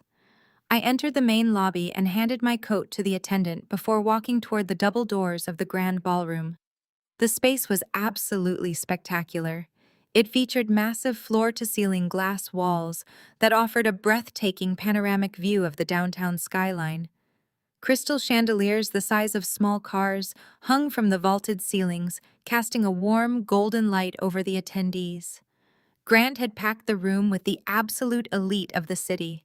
I recognized prominent local politicians, wealthy real estate developers, and high-profile angel investors mingling near the open bars. And scattered among the corporate elite were the snobby, arrogant members of Grant's extended family, wearing their rented tuxedos and expensive jewelry while sipping top-shelf champagne paid for with stolen money. Waiters circulated through the room carrying silver trays of expensive caviar and exquisite hot appetizers. Every single person in the room believed they were witnessing the birth of a massive tech infrastructure empire. They were completely unaware that the entire event was a fragile house of cards built on federal wire fraud and embezzlement. I took a deep breath and stepped into the light. I paused at the top of the short descending staircase, letting the sheer visual impact of my arrival ripple through the crowd. I was a vivid splash of crimson in a sea of safe black tuxedos. It took less than 30 seconds for someone to recognize me. The first person to spot my arrival was my mother-in-law, Gloria. She was standing near a towering ice sculpture holding a martini glass and laughing loudly at something a local politician had just said. Her eyes drifted toward the entrance, and the laughter instantly died in her throat. Her face twisted into a mask of pure, unadulterated horror. She slammed her martini glass down onto a passing waiter's tray and marched directly toward me, her designer heels stomping aggressively against the polished marble floor. "Rebecca, what on earth are you doing here?"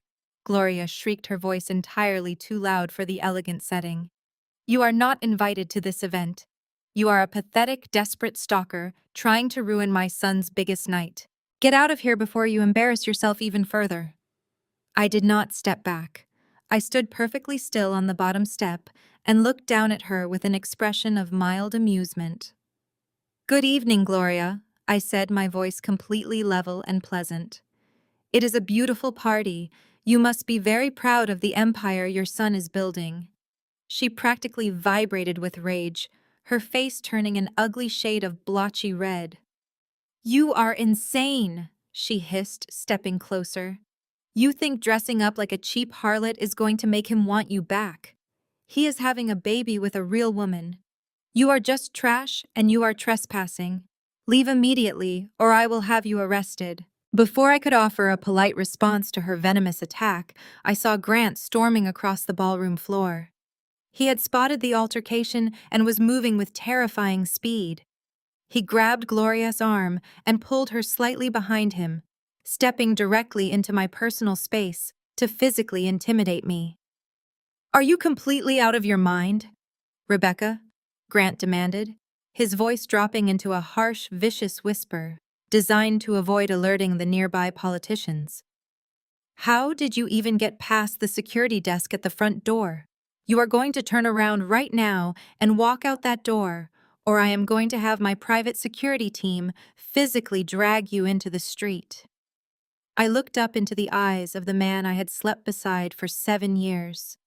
I saw no love there and no remorse.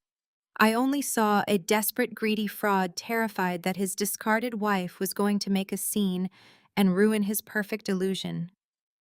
He thought I was here to cry and beg and humiliate myself in front of his wealthy peers. He was completely oblivious to the digital execution I had prepared. I did not raise my voice. I did not flinch away from his aggressive posture. I simply reached out and smoothly took a crystal flute of expensive champagne from a passing waiter's silver tray. I took a slow, appreciative sip, letting the cool liquid wash over my tongue. "I am not here to cause a scene, Grant," I said, my voice soft and perfectly controlled. "I simply wanted to see you deliver your big keynote speech tonight. I promise I will leave the building immediately after you finish talking." "You are not staying for a single second of my speech," Grant snarled, leaning in close. "I am signaling security right now, and you are going to be escorted out the back service exit like the garbage you are. This is my night, and you are not going to ruin it with your pathetic domestic drama." He raised his hand, signaling wildly toward two security guards stationed near the entrance. The guards saw his gesture and immediately began moving toward our location. Gloria crossed her arms over her chest, offering me a triumphant, vicious sneer. "I told you to stay away from my son," she spat. "Now everyone is going to watch you get thrown out." I kept my serene smile perfectly in place, taking another sip of my champagne. Grant was already turning his back on me to return to his investors. He thought he had won. But before the security guards could place a single hand on my arm, a booming, authoritative voice echoed over the ambient noise of the ballroom. "Is there a problem here, Grant?" the voice demanded, cutting through the tension with absolute executive power. Grant froze his hand, dropping to his side. He turned around instantly, plastering a fake, accommodating smile onto his face as he recognized the man approaching us. It was the chief executive officer of Apex National Bank. He carried an aura of untouchable financial authority. He was the man holding the key to the $15 million loan Grant desperately needed. "No problem at all," Grant said, his voice eager to please. "We were just handling a minor security issue with an uninvited guest. We will have her removed immediately so we can get back to the celebration." The bank CEO did not look at Grant. He walked directly past my cheating husband and stopped right in front of me. He offered me a warm, respectful smile and extended his hand. "It is an absolute pleasure to finally meet you in person," he said, greeting me warmly by my highly classified corporate alias. I shook his hand firmly, matching his professional tone. "The pleasure is entirely mine," I replied. "I am looking forward to a very revealing evening." Grant stared at the two of us, his arrogant smile completely slipping off his face. His eyes darted back and forth between the bank executive and his supposedly broke freelance tech support wife, trying desperately to comprehend how we could possibly know each other. The two security guards hovered awkwardly, unsure of how to proceed. The CEO turned slowly to face my husband, his expression shifting into a mask of cold, calculated authority. He looked Grant up and down with obvious disdain before delivering the final devastating blow. "You would not dare kick out the lead digital auditor who approved your funding, would you, Grant?" Grant stood completely frozen on the polished marble floor of the grand ballroom. His face lost all its natural color, transforming into a mask of pure, unadulterated panic. He stammered, unable to process the words spoken by the man holding his entire financial future. The chief executive officer of Apex National Bank did not wait for my cheating husband to formulate a coherent response. The executive simply adjusted his expensive silk tie, offered me a knowing, respectful nod, and walked purposefully toward the front row of VIP seating reserved for the most prominent investors.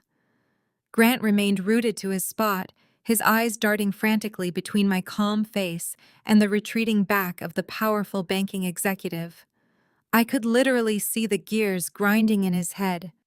He was desperately trying to calculate how his quiet domestic wife could possibly know a billionaire financier on a first-name basis. But his massive, fragile ego provided the only answer his mind could accept to protect his worldview. He convinced himself it was a bizarre misunderstanding, a misplaced joke, or perhaps a strange coincidence involving my low-level freelance computer work.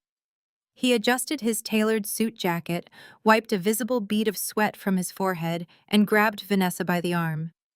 The event coordinator signaled frantically from the sidelines, indicating that it was time for the keynote address to begin. Grant forced his charming, arrogant smile back into place and led his pregnant mistress up the temporary acrylic stairs to the raised presentation platform. I remained standing near the back of the room, my arms resting easily at my sides, watching him ascend to the exact spot where he would fall. The ambient noise in the spectacular glass-walled venue died down completely as Grant approached the crystal-clear podium. The bright theatrical spotlights hit him immediately, illuminating his expensive tuxedo and his blindingly white smile. Vanessa stood right beside him, wearing a glittering silver designer dress that hugged her new pregnancy, looking out at the massive crowd with unearned superiority.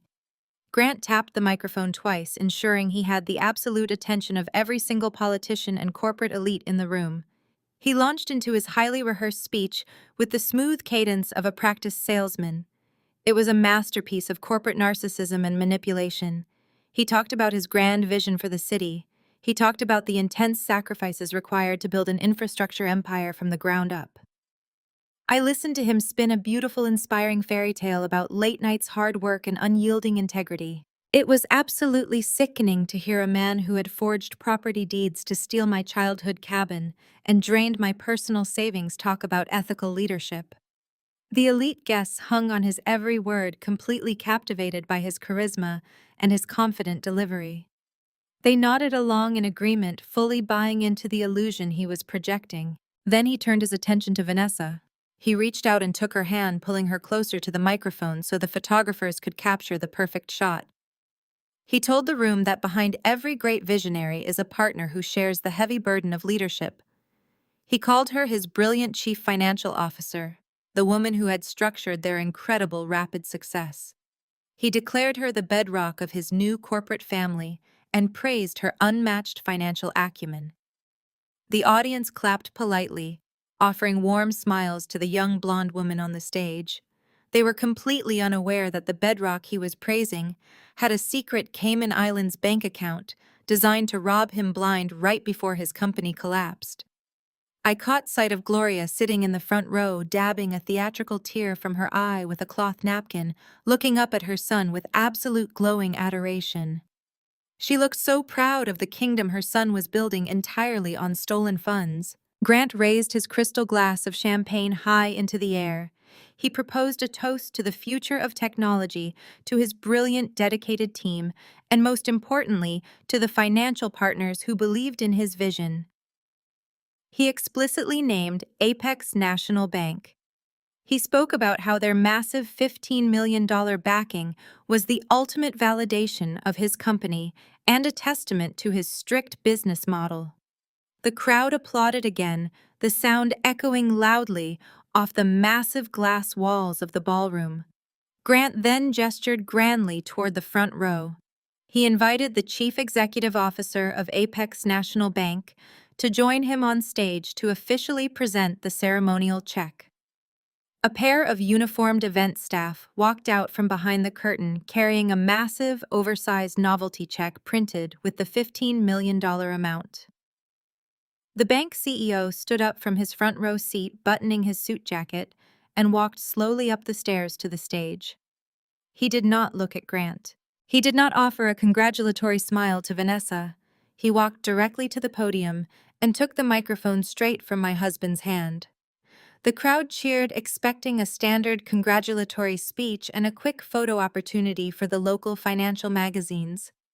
Grant stood slightly behind the CEO, his chest puffed out, ready to receive his ultimate prize. The bank executive gripped the edges of the crystal podium and looked out over the sea of wealthy investors and politicians. He started his speech by explaining the core philosophy of his banking institution. He stated that Apex National Bank built its entire reputation on trust, security, and absolute transparency. He noted that in the modern era of complex corporate finance, trust could no longer be based simply on a firm handshake or a charismatic presentation. He explained that a commercial loan of $15 million required a level of federal scrutiny that went far beyond basic credit checks and simple asset declarations. The atmosphere in the grand ballroom began to shift very subtly. The warm, celebratory tone faded, replaced by a slight creeping confusion. People in the audience shifted in their seats, exchanging uncertain glances. Grant lost his wide, triumphant smile, replacing it with a look of polite, strained patience. Vanessa tightened her grip on Grant's arm, her smile becoming brittle and fixed. The CEO continued, his voice growing firmer and noticeably colder. He stated that due to the highly complex nature of this specific tech startup, the bank had employed an independent elite digital forensics agency to conduct the final risk assessment. He emphasized that the bank never released federal funds without the absolute unyielding approval of their lead compliance auditor. Grant looked nervously at the massive novelty check resting on a wooden easel near the edge of the stage. He clearly just wanted the executive to hand over the money and get off the stage so the party could continue. The CEO turned his head and looked directly at Grant for the first time since walking up the stairs. The executive's eyes were hard and completely devoid of any professional warmth. He stated that before any funds could be officially allocated tonight, he must yield the floor to the very person who finalized the comprehensive financial audit. The CEO leaned into the microphone and announced to the entire room that the lead auditor had requested to deliver the final compliance report in person. He looked out into the massive crowd, his eyes scanning the room, until they found me standing near the back doors. He did not use my secure corporate alias or a generic job title. He spoke my full legal name into the microphone, his voice ringing clearly and powerfully through the massive speakers suspended above the stage. The entire grand ballroom fell completely dead silent. Hundreds of heads turned simultaneously to follow the executive's gaze, searching the room for the person he had just summoned. Gloria gasped audibly from the front row, her hand flying up to cover her mouth in shock. Grant's face instantly drained of all remaining color, his jaw dropping open in pure, unadulterated horror. Vanessa let out a small confused sound, her eyes wide with sudden panic. The crowd parted naturally, creating a wide, clear path down the center of the room. I took a deep, steady breath and began to walk. The only sound in the massive venue was the sharp, rhythmic clicking of my silver heels against the polished marble floor. I moved with perfect, deliberate posture, the heavy silk of my crimson gown flowing behind me like liquid fire. I walked past the stunned politicians, past the whispering investors, and past my horrified mother-in-law. Grant watched in absolute paralyzed disbelief as his quiet, accommodating freelance information technology wife climbed the stairs, stepped up to the podium, and tapped the microphone to address his entire world. The sharp metallic tap of my finger against the microphone echoed like a gunshot. I stood at the crystal podium looking out over the sea of faces that had just been hanging on my husband's every word. I turned my head to look at Grant. The last remaining drops of color completely drained from his face, leaving his skin a sickly, translucent shade of gray. His mouth opened, but no sound came out. He looked like a man who had just stepped off a cliff and was suspended in midair, waiting for gravity to pull him down into the abyss. Vanessa stood frozen next to him, her perfectly manicured hand still resting awkwardly on his tailored sleeve. She stared at me with wide, terrified eyes, finally recognizing the woman she had mocked in my kitchen just days ago. I did not yell. I did not shed a single tear or raise my voice in anger. I did not play the part of the hysterical, betrayed wife that Grant had spent 7 years convincing the world I was. I operated with the absolute ruthless efficiency of a federal compliance auditor. I reached into my crimson clutch and pulled out a sleek digital remote control that I had synced to the venue's projection system during my walk to the stage. I pressed the button. Instantly, the ambient lighting in the ballroom dimmed. The 3 massive high-definition presentation screens suspended behind the stage flared to life. The guests let out a gasp as the glowing white background illuminated the room. I did not show embarrassing text messages or romantic photos. I hit them with pure, cold, undeniable financial data. The first slide projected a massive, intricate flowchart detailing the exact corporate structure of Grant's highly touted tech startup. I leaned into the microphone, my voice calm and projecting absolute authority. "Good evening, everyone," I said smoothly. As the independent compliance auditor contracted by Apex National Bank, I have been tasked with delivering the final risk assessment regarding the $15 million commercial loan requested by this executive team. I clicked the remote, zooming in on the primary asset disclosure section of the flowchart. I directed the crowd's attention to the specific collateral Grant used to secure his initial line of credit. I explained in meticulous detail how the chief executive officer had actively leveraged a private family cabin located in Colorado to artificially inflate the net worth of his hollow company. I pressed another button, projecting the scanned property deeds side by side with the highly detailed forensic handwriting analysis my agency had conducted. I informed the room of elite investors that the signature on the deed had been forged. A heavy wave of shocked whispers rippled through the audience. I saw prominent local business leaders leaning forward in their chairs, their expressions shifting from confusion to deep concern. Gloria sank entirely into her front row seat, her hands covering her face in shame. I did not give Grant a second to recover. I clicked the remote again, shifting the massive screens to the next devastating phase of the audit. A complex web of international banking codes and transaction logs populated the displays.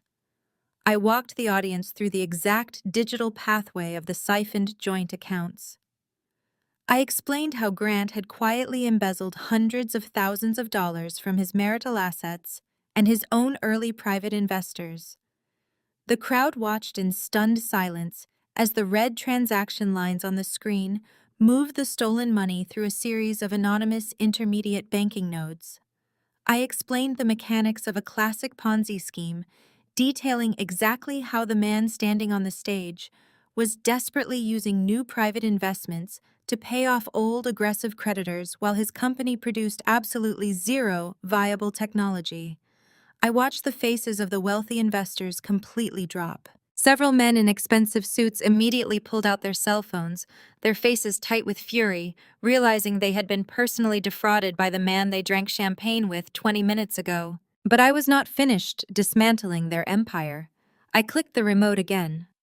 The massive screens shifted to display the offshore banking records of the V Horizon Shell Company. I highlighted the exact route of the embezzled funds flowing directly into the corporate entity established in the Bahamas. I turned my head to look at Vanessa, who was visibly shaking on the stage, her designer dress catching the harsh light of the projectors. I explained to the captivated ballroom that the chief financial officer standing before them had utilized those stolen corporate funds to finalize a massive cash down payment on a $1.2 million luxury beachfront condo. I projected the finalized real estate contract onto the screen, making sure everyone in the room could clearly see Vanessa's signature resting proudly on the fraudulent federal loan applications. I stated unequivocally that she personally authorized the leveraging of forged assets, making her legally and criminally liable for the financial conspiracy. The atmosphere in the grand ballroom transformed from shocked silence into total absolute chaos. I looked down at the chief executive officer of Apex National Bank, who was standing near the front row watching my presentation with a look of pure grim satisfaction. I nodded to him before leaning back into the microphone for the final devastating blow. Therefore, I announced, my voice cutting through the panic based on the discovery of extensive corporate fraud, severe financial embezzlement, and the forging of federal property documents. I am officially declining the $15 million loan application on behalf of Apex National Bank. The room exploded. It was a spectacular chain reaction of panic and outrage. The elite investors who gathered to celebrate their brilliant new tech venture were suddenly sprinting toward the exit doors. Men and women in formal evening wear shoved past each other, shouting frantically into their cell phones, trying to contact their personal bankers and legal teams to pull their backing before their assets could be frozen by the federal fallout. The carefully curated launch party had turned into a desperate, panicked evacuation. Waiters dropped trays of expensive champagne glasses shattering against the marble floor as the guests rushed to escape the blast radius of Grant's collapsing corporate fraud scheme. Grant stepped forward, his hands raised in a desperate pleading gesture, trying to shout over the deafening noise of the fleeing crowd. But no one was listening to a single word he said. His entire world was burning down around him in real time, and he was completely powerless to stop the flames. I clicked the remote one final time, locking the screens onto the most personal and devastating piece of evidence I had uncovered during my midnight audit. The massive displays behind the stage switched from the Bahamian real estate contract to the highly secretive routing protocols of the Cayman Islands banking institution. I projected the exact decryption logs showing the secondary automated script branching off from the main offshore holding account. I highlighted the precise numeric value, proving that exactly 10% of every single stolen dollar had been quietly siphoned away into a completely separate, heavily obscured private account. I made sure the name of the private account holder was displayed in massive bold letters across the center of all three screens. It was Vanessa's maiden name. I stepped back from the podium and watched the final agonizing seconds of their partnership unfold. Vanessa turned her head and stared up at the massive projection screens. Her eyes widened in absolute terror as she processed what she was seeing. In that exact moment, the devastating reality of her situation completely crushed her. She realized that her beautiful $1 million luxury condo in the Bahamas had been purchased with stolen, embezzled money that was now going to be immediately seized by the federal government. She realized that she had proudly signed her own name to fraudulent loan applications, making her the primary target for the incoming federal indictment. And most importantly, she realized that her secret private Cayman Islands skimming account, her ultimate golden parachute, had just been exposed to the entire world, including the man she was currently stealing from. Grant turned around to look at the screens following Vanessa's terrified gaze. He read the transaction logs detailing the 10% skimming operation. His face contorted with a mixture of absolute confusion and deep, violent betrayal as he realized his beautiful, compliant mistress had been actively robbing him blind while helping him steal from his wife. He spun back around to face Vanessa, his mouth opening to demand an explanation for the secret offshore account. But Vanessa did not give him the chance to speak. The sheer panic and the realization that her life was entirely over broke her completely. She turned on Grant right there on the stage.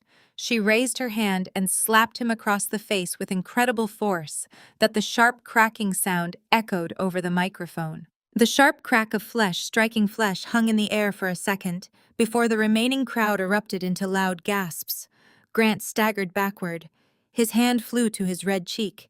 He looked at Vanessa with absolute shock. She was breathing heavily, her face twisted into a mask of pure terror and rage. She knew he had ruined her life. Grant did not apologize or try to calm her down. His survival instincts kicked in, and he turned his desperate attention back to the fleeing crowd of investors. He lunged forward and rapidly grabbed the crystal podium with force. He tore the microphone from its stand. "Please wait," he shouted, his voice cracking with pure panic. "Do not leave the building. This is a complete misunderstanding. You have to listen to me." A few men in expensive suits paused near the exit doors, turning back to look at the spectacular train wreck unfolding on the stage. Grant pointed a trembling finger directly at me. He gripped the microphone so tightly his knuckles turned completely white. "She is insane," he screamed, his voice echoing off the glass walls of the ballroom. "She is my jealous, hysterical ex-wife. We are going through a very bitter divorce, and she hired hackers to fabricate all of this data. Those offshore accounts are completely fake. The property deeds are totally legitimate. She is just trying to destroy my reputation because she could not handle our separation." I stood perfectly still near the back of the room. I did not bother defending myself against his frantic, pathetic accusations. The massive projection screens behind him were still glowing brightly, displaying the undeniable forensic proof of his federal crimes. The chief executive officer of Apex National Bank stood a few feet away from me. The banking executive simply crossed his arms over his chest and watched Grant dig his own grave deeper and deeper. "Please," Grant begged, his voice dropping into a whiny, desperate plea. "The funding is secure. We are building the future of commercial technology. You cannot let a crazy woman with a laptop ruin everything we have worked for. Give me 10 minutes to prove those documents are completely falsified." The few investors who had paused at the doors simply shook their heads in absolute disgust. They turned their backs on him and walked out into the cool night air, leaving Grant completely exposed. He was losing his audience and his empire was dissolving into dust. He looked around the rapidly emptying ballroom, his eyes wide and frantic like a trapped animal searching for a way out. He dropped the microphone onto the stage where it produced a loud, sharp feedback whine. He turned to Vanessa, grabbing her arm and pulling her toward the side stairs of the stage. He was going to make a run for it. He still had those 2 first-class one-way tickets to the Maldives, and he thought he could slip out the back service exit before anyone could stop him. But he was completely out of time. The heavy mahogany doors at the main entrance of the grand ballroom suddenly swung wide open. The loud crash of the wood hitting the walls caused everyone remaining in the room to freeze. My father, Richard, strode into the venue. He was no longer dressed as a simple guest attending a charity gala. He wore a dark suit and carried the absolute, undeniable authority of a man who had spent 30 years hunting financial criminals. Marching in perfect synchronization right behind my father were 3 federal agents from the white-collar crime division of the Federal Bureau of Investigation. They wore dark tactical windbreakers with large yellow letters printed across their backs. Their faces were carved from stone. They moved with terrifying, lethal efficiency. Grant stopped dead in his tracks at the top of the stage stairs. His grip on Vanessa's arm loosened, and she pulled away from him, stumbling backward until she hit the glowing presentation screens. Federal agents, nobody move, the lead. Investigator shouted, his voice commanding total obedience from the room. My father walked straight down the center aisle of the spectacular ballroom. The remaining guests quickly scrambled out of his way, pressing their backs against the glass walls to avoid interfering with the federal authorities. The agents moved past my father and bounded up the acrylic stairs to the presentation platform. Grant raised his hands into the air, his entire body trembling violently. He did not try to run. He knew there was absolutely no escape. The lead federal agent grabbed Grant's arm, twisted it forcefully behind his back, and slammed him face first against the crystal podium he had been proudly standing behind just 10 minutes ago. Grant Alexander, the agent, barked, pulling a pair of heavy steel handcuffs from his tactical belt. You are under arrest for severe federal wire fraud, corporate embezzlement, and the forging of federal lending documents. You have the right to remain silent. Anything you say can and will be used against you in a court of law.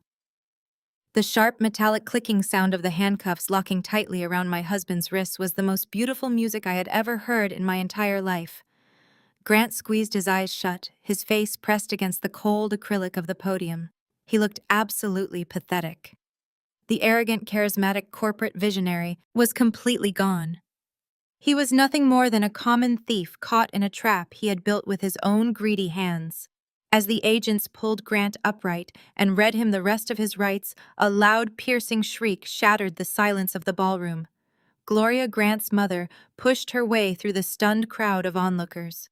Her designer dress was wrinkled, and her expensive pearl necklace was twisted crookedly around her neck. Her face was a mask of pure, unadulterated terror. She watched in absolute horror as the federal agent secured her golden child in heavy restraints. She spun around wildly, searching the room until her eyes locked onto me, standing calmly in my crimson gown. She ran toward me, her expensive heels slipping awkwardly on the polished marble floor. She threw herself at my feet, grabbing the fabric of my dress with shaking hands. "Rebecca, please!" Gloria sobbed, her voice cracking with hysterical desperation. "You have to stop this. You have to tell the bank executive it is all a terrible mistake. You have to use your influence to fix this right now.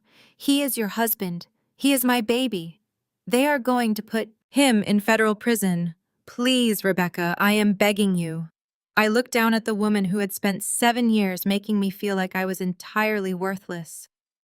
I looked at the woman who had cornered me in the courthouse hallway just 2 weeks ago to call me a sterile, unambitious anchor who held her brilliant son back. I felt no pity for her. I felt no sympathy for her tears. I gently but firmly pulled the fabric of my crimson gown out of her desperate, grasping hands.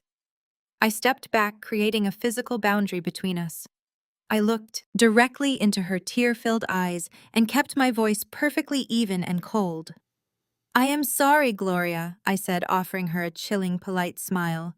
"But I am just a simple freelance computer repair girl. I am just an unambitious anchor. I have absolutely no power here. You should really ask Vanessa to bail him out.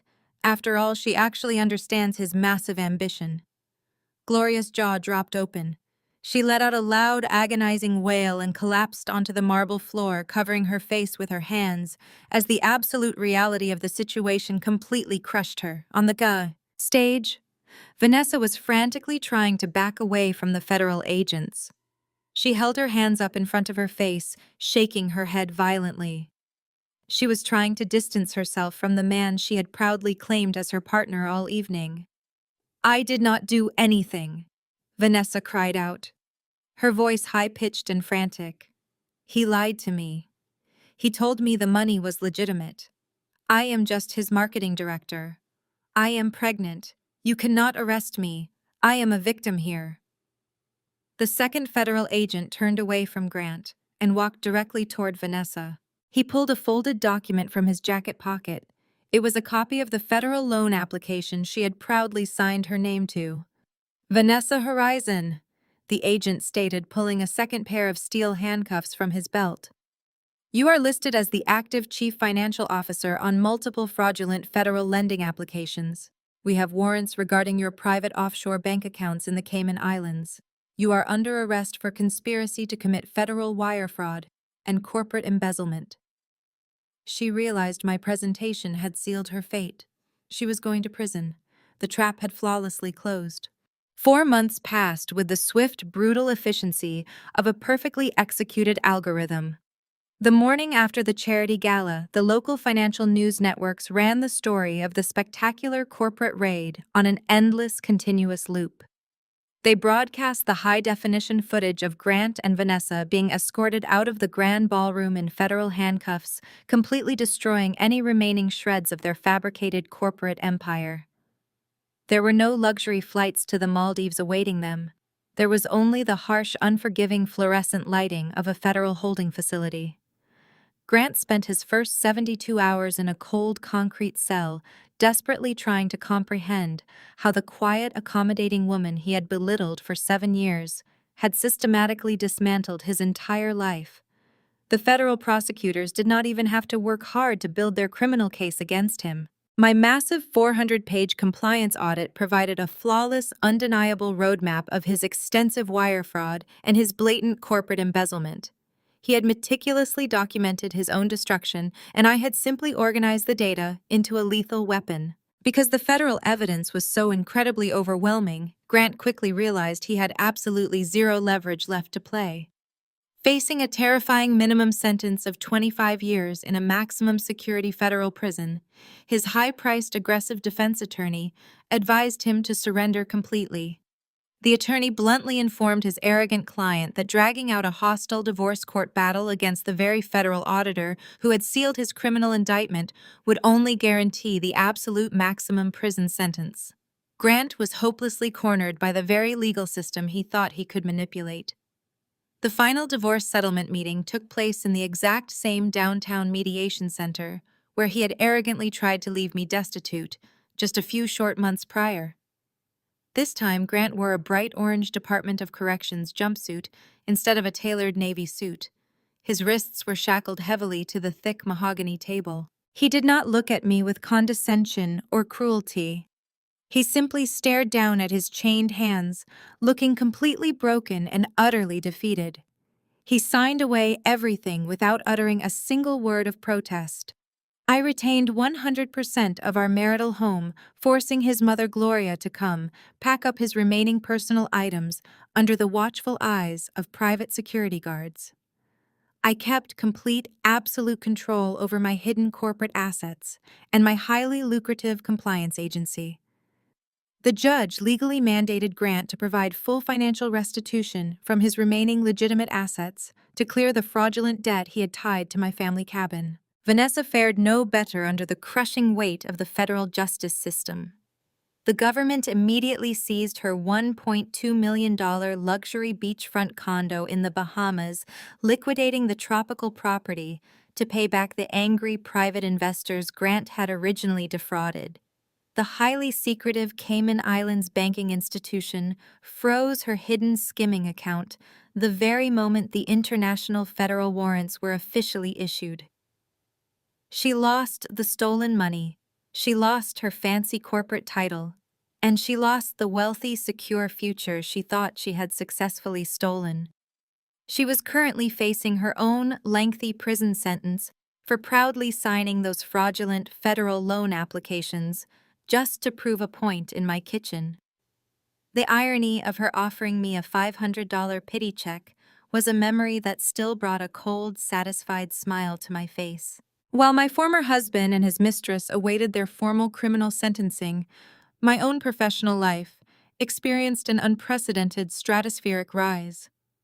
The chief executive officer of Apex National Bank was so deeply impressed by my lethal digital forensics that he personally recommended my compliance agency to a vast network of elite national banking institutions across the country.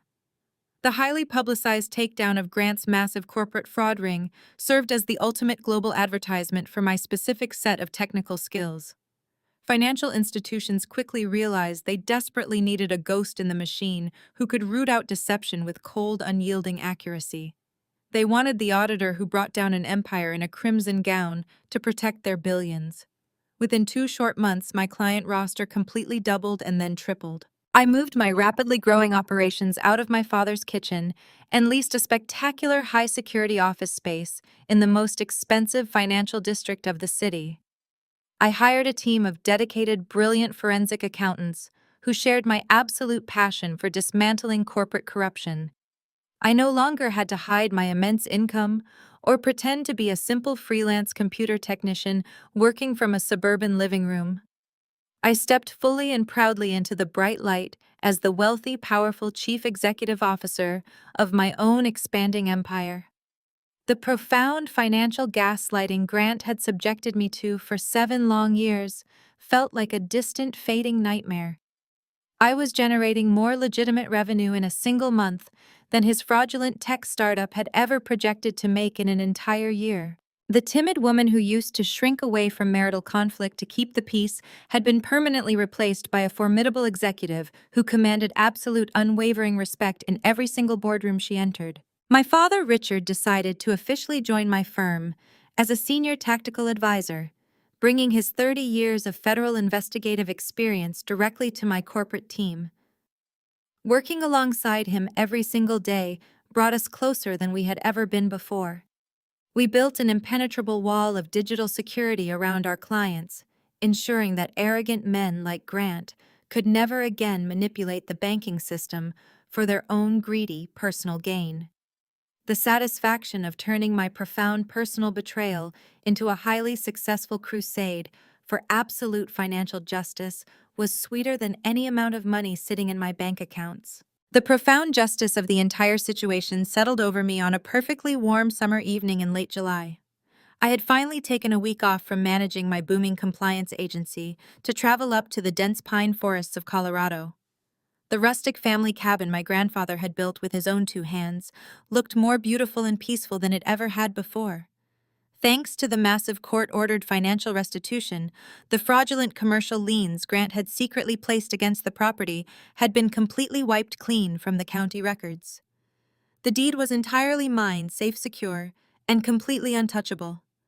I had spent the last few days restoring the wraparound wooden deck and planting fresh, bright flowers around the stone pathway leading to the front door. I sat on the newly restored wooden deck of the cabin, listening to the gentle, soothing rustling of the warm evening wind through the tall, ancient evergreen trees. The crisp mountain air smelled of fresh pine needles and the clear, rushing waters of the nearby creek. My father, Richard, and my mother, Patricia, sat in comfortable cedar lounge chairs right beside me, relaxing completely.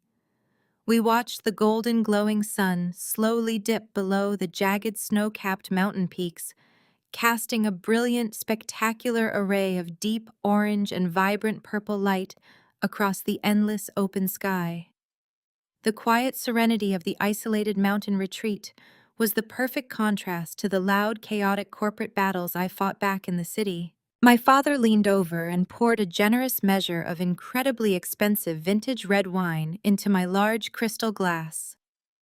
The deep ruby liquid caught the fading sunlight, reflecting the brilliant colors of the spectacular sunset. He raised his own glass and clinked it gently against mine, offering a quiet, proud smile that conveyed decades of unconditional love and deep mutual respect.